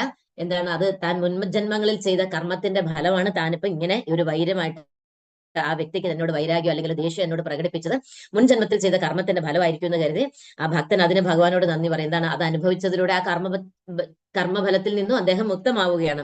അപ്പം ഭക്തൻ എന്താണ്, ഏതെങ്കിലും ദുഃഖമോ കുഴപ്പമോ ഒക്കെ നേരിടുമ്പോൾ ഭഗവാൻ തന്നോട് കരുണ കാണിച്ചു എന്നാണ് കരുതുന്നത്. കാരണം ഓരോ ദുഃഖങ്ങളും ദുരിതങ്ങളും വരുന്നത് എന്താണ്, അത് അനുഭവിച്ച് തീരുകയാണ് അവിടെ. അത് ആ ഭക്തൻ അറിയാം. ഭക്തൻ അത്രയും ജ്ഞാനമുണ്ട്. അല്ലാതെ എന്താണ്, അറിവില്ലാത്തവരെ പോലെ ഞാൻ ഇത്ര ഭക്തി ഉയർന്നല്ലോ, എന്നിട്ടും ഭഗവാൻ എന്തിനാ എനിക്ക് ഇങ്ങനെ ദുഃഖം തന്നത്, ഭഗവാൻ എന്തിനാ എന്നെ ഇങ്ങനെ പരീക്ഷിക്കുന്നതെന്നല്ല ഉയർന്ന തലത്തിലെത്തിയ ഒരു ഭക്തൻ ചിന്തിക്കുന്നത്.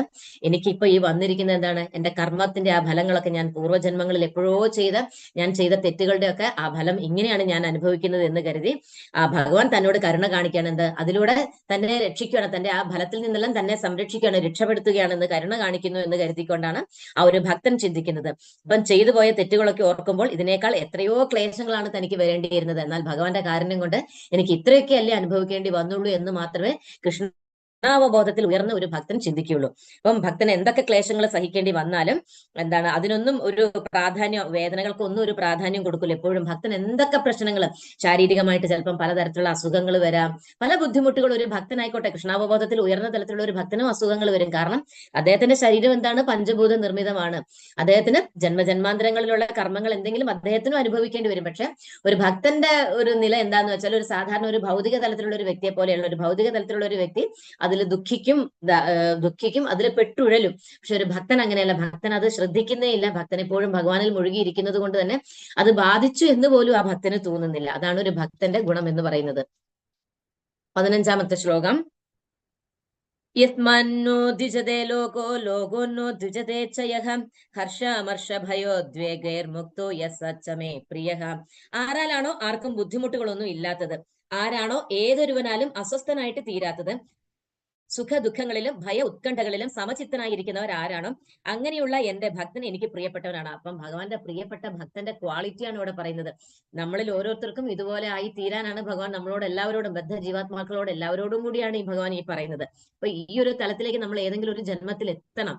അതിനാണ് ഭഗവാൻ നമ്മളെ പോലുള്ള ബദ്ധ ജീവാത്മാക്കളെ ഈ സംസാര സാഗരത്തിൽ നിന്ന് രക്ഷപ്പെടുത്തുവാനാണ് ഭഗവാൻ ഈ ജ്ഞാനം നമുക്ക് വേണ്ടിയിട്ട് ഉപദേശിക്കുന്നത്. അപ്പോ ഭഗവാന്റെ ഭക്തനായി തീർന്നാലുള്ള ആ ഗുണങ്ങളാണ്, ആ സ്വഭാവ ഗുണങ്ങൾ, ആ ക്വാളിറ്റിയെ കുറിച്ചാണ് ഇവിടെ പറയുന്നത്. ഒരു ജീവജാലങ്ങൾക്ക് ഒരു ബുദ്ധിമുട്ട് ഒരു ഭക്തനെ കൊണ്ട് ഉണ്ടാവുന്നില്ല എന്നാൽ മറ്റൊരുവൻ ബുദ്ധിമുട്ടുണ്ടാക്കിയാലോ അതിൽ അസ്വസ്ഥനും ആകുന്നില്ല ഒരു ഭക്തൻ. സുഖദുഃഖങ്ങളോ ഉത്കണ്ഠയോ ഇത്തരം വിഷമങ്ങളൊക്കെ വന്നാലും എപ്പോഴും സമചിത്തതയോടുകൂടി ഒരു ഭക്തൻ എന്താണ്, എപ്പോഴും വളരെ ശാന്തനായിക്കൊണ്ടിരിക്കുള്ളൂ. എന്ത് തന്നെ പിടിച്ചൊലയ്ക്കുന്ന ഒരവസ്ഥ വന്നാലും ആ ഭക്തൻ വളരെ ശാന്ത സ്വഭാവിയായിട്ടായിരിക്കും ഉണ്ടാവും. അദ്ദേഹം അതിൽ സംഭ്രമിക്കുന്നില്ല, ഭയോ അയ്യോ ഇതെന്തായി തീരുന്നുള്ള ഒരു ചിന്തയൊന്നുമില്ല. ഇനി എന്താണ്, ഒരു തന്നെ വിഴുങ്ങുന്ന ഒരു അവസ്ഥ തന്നെ എന്ത് തന്നെ ഇനി എന്താണ്, താൻ അവിടെ നിന്ന് നിൽപ്പിൽ ഇല്ലാണ്ടായി തീരുവാണെങ്കിൽ പോലും ഒരു ഭക്തനെ അത് ബാധിക്കുന്നില്ല. അതിന് ഉദാഹരണമാണ് അംബരീഷ മഹാരാജാവ്. എന്താണ്, ദുർവാസാവ് മഹർഷി തന്റെ ജടയിൽ നിന്ന് ഒരു വികൃത രൂപത്തെ സൃഷ്ടിച്ചു. എന്താണ്, അംബരീഷ മഹാരാജാവിനെ വധിക്കുവാനായിട്ട് കൃത്യ എന്ന് പറയുന്ന ഒരു വൈകൃതമായിട്ടുള്ള ഒരു രൂപത്തെ സൃഷ്ടിച്ചിട്ട് അംബരീഷ മഹാരാജാവിനെ വധിക്കുവാൻ വേണ്ടിയിട്ട് ആ ഒരു രൂപം അംബരീഷ മഹാരാജാവിനെ വധിക്കുവാനായിട്ട് ഓങ്ങുവാണ്, വാളും ഒക്കെ ആയിട്ട് അംബരീഷ മഹാരാജാവിന്റെ നേരെ വരികയാണ്. സാധാരണ ഒരു വ്യക്തിയാണെങ്കിൽ പേടിച്ചവിടുന്ന് ഓടും. പക്ഷെ അംബരീഷ മഹാരാജാവ് നിന്ന നിൽപ്പിൽ അവിടെ പുഞ്ചിരിച്ച ആ ഭക്തിയോടുകൂടി തന്നെ അദ്ദേഹത്തിന്റെ മനസ്സിൽ അപ്പോഴും ഭഗവാന്റെ തൃപ്പാദങ്ങളും ഭഗവാന്റെ ശരീരത്തെ കുറിച്ചും ആയിരിക്കും അദ്ദേഹം ആ ശ്യാമസുന്ദര രൂപത്തിൽ തന്നെയായിരിക്കും അദ്ദേഹത്തിന്റെ മനസ്സ് ഇങ്ങനെ ഒഴുകിക്കൊണ്ടിരിക്കുന്നത്. ഭഗവാനെ കുറിച്ച് തന്നെ ചിന്തിച്ചിട്ട് അക്ഷോഭ്യനായിട്ട് ശാന്തനായിട്ട് അദ്ദേഹത്തിന് ഒരടി പോലും അവിടെ നിന്ന് അനങ്ങാതെ അദ്ദേഹം അക്ഷോഭ്യനായിട്ട് ശാന്തനായിട്ട് അവിടെ നിലകൊള്ളുകയും ചെയ്യുക. ഒരു ഭക്തൻ അങ്ങനെയാണ്. താൻ ഈ നിമിഷം മരിക്കും അല്ലെങ്കിൽ താൻ ഇപ്പൊ വധിക്കപ്പെടും എന്ന് തോന്നിയാലും നിന്നിടത്തുനിന്ന് അദ്ദേഹം ആണെങ്കിൽ അദ്ദേഹം എപ്പോഴും അക്ഷോഭ്യനായിട്ട് ശാന്തനായിട്ട് നിലകൊള്ളും. ആ ഒരു മനസ്സിന്റെ അവസ്ഥയിലേക്ക് നമ്മൾ എത്തണം. അപ്പൊ അങ്ങനെയുള്ള ഭക്തനാണ് ഭഗവാന് പ്രിയപ്പെട്ടവനെന്ന് പറയുന്നു. അനപേക്ഷ ശുചിർദക്ഷ ഉദാസീനോ ഗതവ്യധഃ സർവാരംഭ പരിത്യാഗി യോത്മദ്ഭക്ത സമേ പ്രിയ. സാധാരണ കർമ്മക്രമങ്ങളെ ഒന്നിനെയും ആശ്രയിക്കാത്തവനും വിശുദ്ധനും നിപുണനും ഉത്കണ്ഠ വ്യഥ എന്നിവയില്ലാത്തവനും ഫലം ഉദ്ദേശിച്ച് പ്രവർത്തിക്കാത്തവനുമായ എന്റെ ഭക്തൻ എനിക്ക് ഏറ്റവും പ്രിയപ്പെട്ടവനാണ്. അപ്പം ഭഗവാൻ ഏറ്റവും പ്രിയപ്പെട്ട ആ ഭക്തന്റെ ഗുണഗണങ്ങളെ കുറിച്ചാണ് ഭഗവാൻ ഇവിടെ പറയുന്നത്. അപ്പം ഒരു ഭക്തന് ആരെങ്കിലും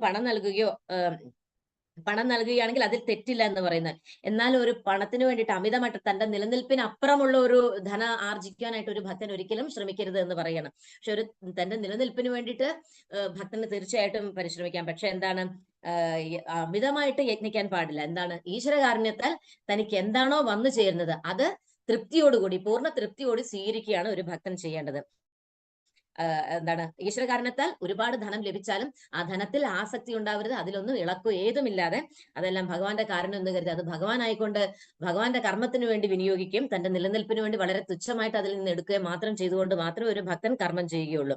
അതുകൊണ്ട് തന്നെ എന്താണ്, ഭക്തൻ എപ്പോഴും ഇത്തരത്തിലുള്ള ഒന്നിലും ഒരു അമിതമായിട്ട് ധനം വന്നാൽ അല്ലെങ്കിൽ അമൃതമായിട്ടുള്ള സുഖസമൃദ്ധിയിലും ഒന്നും ഭക്തൻ ഒട്ടുമേ അതിലൊന്നും ഉത്കണ്ഠ അല്ലെങ്കിൽ എന്താണ് അതൊന്നും അമിതമായിട്ട് ആസ്വദിക്കാനോ അല്ലെങ്കിൽ ഒരു സാധാരണ ഒരു മനുഷ്യനെ പോലെ അതിൽ ഭ്രമിച്ചുകൊണ്ട് അതിൽ ആസ്വദിച്ചുകൊണ്ട് അതിൽ മുഴുകിക്കൊണ്ട് അതിൽ ആസക്തരാകുക ഒന്നും ഒരിക്കലും ചെയ്യില്ല എന്നാണ് പറയുന്നത്. അപ്പം കർമ്മക്രമങ്ങളെ ഒന്നിനെയും ആശ്രയിക്കുന്നില്ല. വിശുദ്ധനും നിപുണനും ഉത്കണ്ഠ വ്യഥ ഇതൊന്നും ഈ ഭക്തനെ ബാധിക്കുന്നില്ല. ഭക്തൻ ഇതിനൊക്കെ അതീതനായിട്ട് വർത്തിക്കുന്നത്. അതുകൊണ്ടാണ് ഭക്തിനെ അതീന്ദ്രിയ ഗുണാവസ്ഥയിൽ എത്തിയവൻ എന്ന് പറയുന്നത്. 17ാമത്തെ ശ്ലോകം. യോ ന ഹൃഷ്യതി ന ദ്വേഷ്ടി ന ശോചതി ന കാംക്ഷതി ശുഭാശുഭ പരിത്യാഗി ഭക്തിമാന്യ സമേ പ്രിയ. സന്തോഷിക്കുകയോ ദ്വേഷിക്കുകയോ ദുഃഖിക്കുകയോ ആഗ്രഹിക്കുകയോ ചെയ്യാത്തവനും ശുഭങ്ങളെയും അശുഭങ്ങളെയും ത്യജിച്ചവനുമായ ഭക്തൻ എനിക്ക് അത്യന്തം പ്രിയനാണ്. ഒരു ഭക്തൻ ഒരിക്കലും ക്രോധത്തിന് അടിമപ്പെടുന്നില്ല, അമിതമായിട്ടുള്ള ഒരു സന്തോഷവും ഇല്ല, അമിതമായിട്ട് ദുഃഖത്തിനും അടിമപ്പെടില്ല, ആഗ്രഹവുമില്ല ഭക്തന്. ആഗ്രഹങ്ങളെല്ലാം ത്യജിച്ചവനാണ് ഭക്തൻ. ആഗ്രഹം എന്തിനാണ്? ഭഗവാനോട് മാത്രമേ ഉള്ളൂ ആഗ്രഹം. ഭഗവാൻ ഇല്ലെങ്കിൽ ഭക്തന് ഭയങ്കര വിഷമമായിരിക്കും. ഭഗവാനെ വിട്ടുപിരിഞ്ഞ് ഒരു നിമിഷം പോലും നിൽക്കാനായിട്ട്, ഭഗവാനെ ചിന്തിക്കാത്ത ഒരു സെക്കൻഡിൽ ഒരു അംശം പോലും ഒരു ഭക്തന്റെ ജീവിതത്തിൽ, അങ്ങനെയുള്ള ഭക്തനെ കുറിച്ചാണ് ഇവിടെ പറയുന്നത്. ഒരു നിമിഷം പോലും ഭക്തനെ വിട്ടുപിരിയാൻ കഴിയാത്ത ആ പ്രേമ ഭക്തിയുടെ തലത്തിലെത്തിയ ഭക്തന് എന്താണ്, ഭക്തന് ശുഭമോ അശുഭമോ ഒന്നുമില്ല, ദുഃഖമോ സന്തോഷമോ ഒന്നും ഭക്തനെ ബാധിക്കുന്നില്ല. ശുഭാശുഭങ്ങളൊന്നും, ഈ ഭൗതിക ലോകത്തുള്ള അശുഭങ്ങൾ സാധാരണക്കാർക്കാണ് അതൊക്കെ ഉള്ളത്. ഇവിടെ മംഗളകരവും അമംഗളകരമായിട്ടുള്ള കർമ്മങ്ങളൊക്കെ എന്താണ്, കാമ്യകർമ്മികൾക്കുള്ളതാണ്. ഫലം പ്രതീക്ഷിച്ച് ചെയ്യുന്നവരൊക്കെ ഇതൊക്കെ ബാധിക്കുന്നത്. അപ്പൊ ഒരു ഭക്തനെ സംബന്ധിച്ച് ഇതൊന്നും ബാധകമല്ല. ശുഭങ്ങളെ അശുഭങ്ങളെ ത്യജിച്ചവനോ ഇതെല്ലാം ത്യജിച്ചവന് അതീന്ദ്രിയ തലത്തിലെത്തിയ ഒരു ഭക്തനാണ്. അപ്പൊ അങ്ങനെയുള്ള ഭക്തൻ എന്താണ്, ഭഗവാൻ അത്യന്തം പ്രിയപ്പെട്ടവനാണ്. അത് ഇവിടെ ഉദാഹരണം കൊടുത്തിരിക്കുന്നത് ആരെയാണെന്ന് അറിയാമോ? ഭക്തപ്രഹ്ലാദ് മഹാരാജിനെയാണ് പറയുന്നത്. അദ്ദേഹം ഒരുപാട് ദുഃഖങ്ങളെയൊക്കെ എന്താണ് തരണം ചെയ്തതാണ്. തന്റെ പിതാവിൽ നിന്ന് തന്നെ കൊല്ലാനൊക്കെ ആയിട്ട് ഹിരണ്യകശിപു എന്താണ് മഹാവിഷ്ണു ഭക്തനായതുകൊണ്ട് പിന്നെ ഹിരണ്യകശിപു മഹാവിഷ്ണുവിനെ ഭയങ്കര പകയുള്ളതാണ്. ഭഗവാനോട് അങ്ങേയറ്റം പകയോട് കൂടിയിട്ടാണ് ഭഗവാനെ കാണുന്നത്. അപ്പം തന്റെ പുത്രൻ വിഷ്ണു ഭക്തനാണെന്ന് അറിഞ്ഞുകൊണ്ട് തന്റെ ഭക്തനെയും വധിക്കാനായിട്ട് ഒരുപാട്, ആ വിഷ്ണു ഭക്തിയിൽ നിന്ന് തന്റെ പുത്രനെ മാറ്റാനായിട്ട് ഒരുപാട് ശ്രമിച്ചെങ്കിലും അതിന് സാധിച്ചില്ല. അതിന് അത്രയും തന്റെ പുത്രൻ ആ വിഷ്ണു ഭക്തിയിൽ ഏറ്റവും ആണ്ടുപോവുകയാണ് ചെയ്തത്. അപ്പം തന്റെ പുത്രനെ വധിക്കുവാനായിട്ട് ശ്രമിക്കുകയാണ് ഹിരണ്യകശിപു ചെയ്യുന്നത്. അപ്പോ എന്താണ്, ഭക്തപ്രഹ്ലാദന്റെ ആ മാനസിക സ്ഥിതിയാണ് പറയുന്നത്. പല രീതിയിൽ ഹിരണ്യകശിപു തന്റെ പുത്രനെ വധിക്കുവാനായിട്ട് ശ്രമിച്ചെങ്കിലും ആ സമയത്തൊക്കെ ഭഗവാനിൽ അചഞ്ചലമായിട്ട് ശ്രദ്ധയൂന്നിക്കൊണ്ട് ഇതൊന്നും അറിഞ്ഞതേയില്ല, അതൊന്നും അദ്ദേഹത്തെ ബാധിച്ചിട്ട് പോലുമില്ല. 18-19 ശ്ലോകം. സമശത്രൗ മിത്രേ ച തഥാ മാനാപമാനയോഃ ശീതോഷ്ണ സുഖ ദുഃഖേഷു സമസംഗ വിവർജിതഃ തുല്യ നിന്ദാ സ്തുതിർമൗനി സന്തുഷ്ടോ യേന കേനചിത് അനികേത സ്ഥിതം മതിർ ഭക്തിമാൻ മേ പ്രിയോ നരഃ. ശത്രുക്കളിലും മിത്രങ്ങളിലും സമഭാവനയോടെ മാനാപമാനങ്ങൾ, ശീതോഷ്ണങ്ങൾ, സുഖദുഃഖങ്ങൾ, ആദരവ് അനാദരവ്, യശസ് ദുഷ്കീർത്തി എന്നീ ദ്വന്ദ്ങ്ങളെ ഒരേ വിധം കൈകൊണ്ട് കൈക്കൊണ്ട് അസത്സംഗത്തിൽ നിന്ന് എല്ലായ്പ്പോഴും മുക്തനും മൗനിയും ജ്ഞാനത്തിൽ ഉറച്ചവനും സദാ സംതൃപ്തനുമായി ഗാർഹിക ബോധം ഉപേക്ഷിച്ച് ഭക്തിയുത സേവനത്തിൽ ഏർപ്പെട്ടുകൊണ്ടിരിക്കുന്ന ഭക്തൻ എനിക്ക് എത്രയും പ്രിയപ്പെട്ടതാണ്. ഒരു ഭക്തനെ ആര് അപകീർത്തിപ്പെടുത്തിയാൽ, ഒരു ഭക്തന് മാനവോ അപമാനമോ ഒന്നുമില്ല. അതൊക്കെ ഭൗതിക തലത്തിലുള്ള ലൗകിക ജനങ്ങൾക്കുള്ളതാണ്. അപമാനിച്ചാൽ അതില് ദ്വേഷിക്കുക, അപകീർത്തിപ്പെട്ടാലും അല്ലെങ്കിൽ ആരെങ്കിലും കീർത്തിച്ചാൽ അതില് ഭയങ്കരമായിട്ട് അഭിമാനം കൊള്ളുക, ഇതൊക്കെ എന്താണ് ലൗകികവാദികൾക്കുള്ളതാണ്. ഒരു ഭക്തൻ അതിനെയൊക്കെ കടന്നതാണ്. ഒരു ഭക്തനൊക്കെ അതിനെ അതിജീവിച്ചതാണ്. അദ്ദേഹത്തെ ആരാദരിച്ചാലും അനാദരിച്ചാലും അദ്ദേഹത്തിന് അത് ബാധിക്കുന്നേ ഇല്ല. അദ്ദേഹത്തിനെ അപമാനിച്ചാലും അദ്ദേഹത്തിനെ കീർത്തിച്ചാലും അതിലും അദ്ദേഹം ഒട്ടുമേ അദ്ദേഹത്തിന്റെ മനസ്സ് പോകുന്നില്ല. ശത്രുക്കളിലും മിത്രങ്ങളിലും സമഭാവന. മാനാപമാനങ്ങൾ, ശീതോഷ്ണങ്ങൾ, തണുപ്പോ ചൂടോ, സുഖദുഃഖങ്ങളോ, ആദരവോ അനാദരവോ, യശസ്സോ ദുഷ്കീർത്തിയോ, ഇതൊന്നും അദ്ദേഹത്തിനെ ബാധിക്കുന്നില്ല. അപ്പൊ എപ്പോഴും എന്താണ്, മൗനിയായിരിക്കും. എപ്പോഴും ഭഗവാനെ കുറിച്ചല്ലാതെ മറ്റു ഭൗതിക വിഷയങ്ങളൊന്നും സംസാരിക്കാനായിട്ട് അദ്ദേഹത്തിന്റെ ഇന്ദ്രിയങ്ങൾ ഉപയോഗിക്കുന്നതേ ഇല്ല. എന്താണ്, അതുകൊണ്ട് തന്നെ എന്താണ്, അദ്ദേഹം മുക്തനാണ്. ഈ സംസാര സാഗരത്തിൽ നിന്ന് എന്താണ്, ഈ ഒരു അല്ലെങ്കിൽ ത്രിഗുണങ്ങളിൽ നിന്ന് അദ്ദേഹം മുക്തനാണ്. അദ്ദേഹത്തിന്റെ ഇന്ദ്രിയങ്ങള് ഒരിക്കലും ഭൗതിക വിഷയങ്ങളിലേക്ക് ഇനി ഒരിക്കലും വഴിപ്പെട്ടു പോകുന്നില്ല. അദ്ദേഹം ഭഗവാന്റെ പരിപൂർണ ഭക്തനാണ്. അദ്ദേഹത്തിന്റെ ഇന്ദ്രിയങ്ങള് ആ ദൃഢതയിൽ എത്തിക്കഴിഞ്ഞു. ഒരിക്കലും വ്യതിചലിക്കാത്ത രീതിയിൽ അചഞ്ചലമായിട്ട് ഭഗവാന്റെ ആ ഒരു എന്താണ്, ആ പൂർണ്ണമായിട്ട് ശരണാഗതി പ്രാപിച്ചു കഴിഞ്ഞു. കർമ്മങ്ങളൊക്കെ തീർന്നു കഴിഞ്ഞു. അദ്ദേഹത്തിന്റെ ആ ഭൗതിക തലത്തിലുള്ള എല്ലാ കർമ്മങ്ങളും തീർന്ന് അദ്ദേഹം അതീന്ദ്രിയാവസ്ഥയിൽ എത്തിക്കഴിഞ്ഞു. അപ്പം അങ്ങനെയുള്ള ഭക്തനും ഭഗവാൻ ഏറ്റവും പ്രിയപ്പെട്ടവനാണ് എന്ന് ഇവിടെ പറയുന്നു. അടുത്ത ശ്ലോകം, അവസാനത്തെ ശ്ലോകം.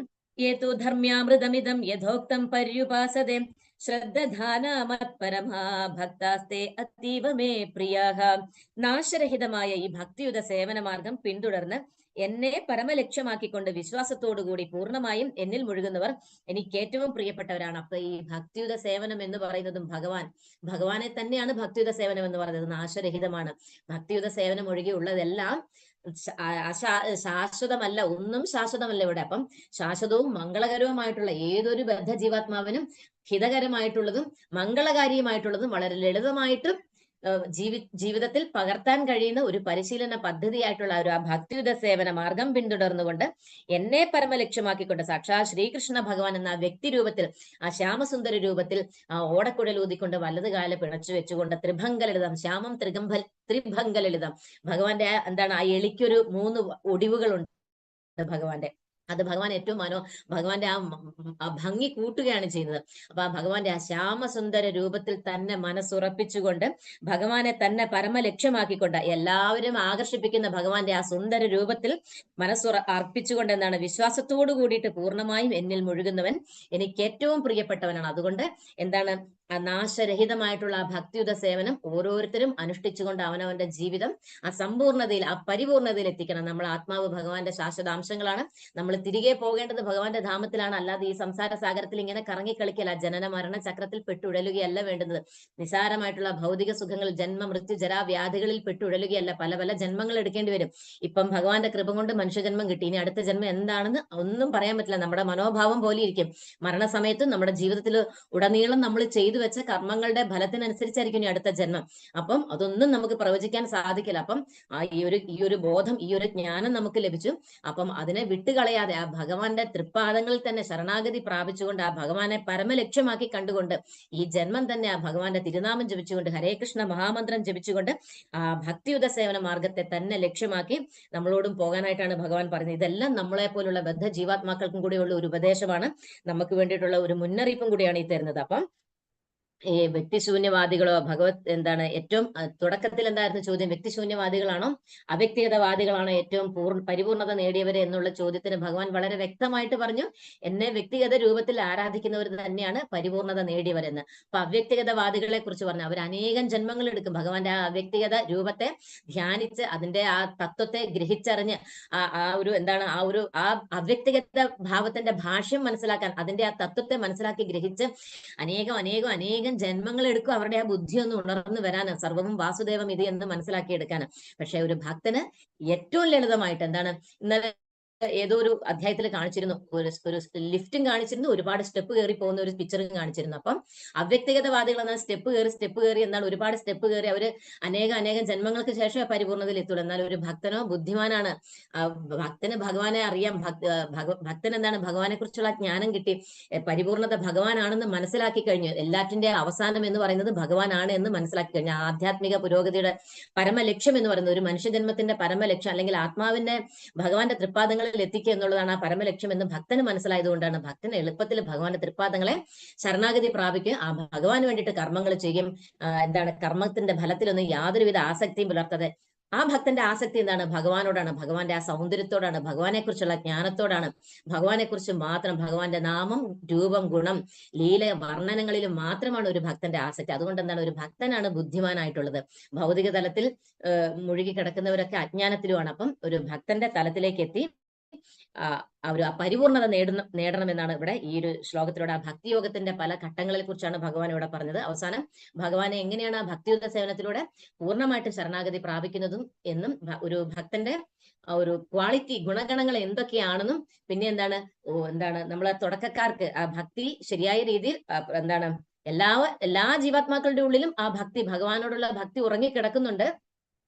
അതൊരു ഭക്തന്റെ, ഒരു ഗുരുവിനെ സ്വീകരിക്കുന്നതിലൂടെ, ഒരു ഭക്തന്റെ സാന്നിധ്യത്തിലൂടെ മാത്രമേ അത് ഉണർന്നു വരികയുള്ളൂ. അപ്പോൾ ആ ഭക്തി പതുക്കെ ഉണർത്തി കൊണ്ടുവന്ന് എന്താണ്, തുടക്കത്തിലുള്ളവർക്ക് എന്താണ്, പെട്ടെന്ന് അങ്ങോട്ട് കൃഷ്ണാവബോധത്തിലേക്ക് എത്തിച്ചേരാനായിട്ട് സാധിക്കില്ല. പക്ഷെ ക്രമേണ ഓരോ കർമ്മത്തിലൂടെ ഭഗവാൻ ഓരോ വഴി അതിന് പറഞ്ഞു കൊടുത്തു. അപ്പം അത്തരം കർമ്മങ്ങളിലൂടെയൊക്കെ ഭഗവാനെ അചഞ്ചലമായിട്ട് ഭഗവാനിൽ മനസ്സ് ഊന്നുക. ഇനി അതിന് പറ്റുന്നില്ലെങ്കിൽ എന്താണ്, ഭഗവാനെ ധ്യാനിക്കാൻ ശ്രമിക്കുക. ഇനി അതിന് പറ്റുന്നില്ല, ഭഗവാന് വേണ്ടിയിട്ട് കർമ്മങ്ങൾ ചെയ്യുക, അല്ലെങ്കിൽ കർമ്മഫലത്തെ ത്യജിക്കുക. ഇതിലെല്ലാറ്റിലും ശ്രേഷ്ഠമായിട്ടുള്ളതാണ് ധ്യാനത്തിനെ കഴിഞ്ഞും ജ്ഞാനത്തിനെ കഴിഞ്ഞും ഒക്കെ ശ്രേഷ്ഠം എന്താണ്, കർമ്മഫല ത്യജിക്കുന്നത് കൊണ്ട് മാത്രമേ നമുക്ക് മനഃശാന്തി ലഭിക്കുള്ളൂ എന്നൊക്കെ പല ഉദാഹരണങ്ങളിലൂടെ അർജുനൻ ഇവിടെ വ്യക്തമാക്കി കൊടുത്തു.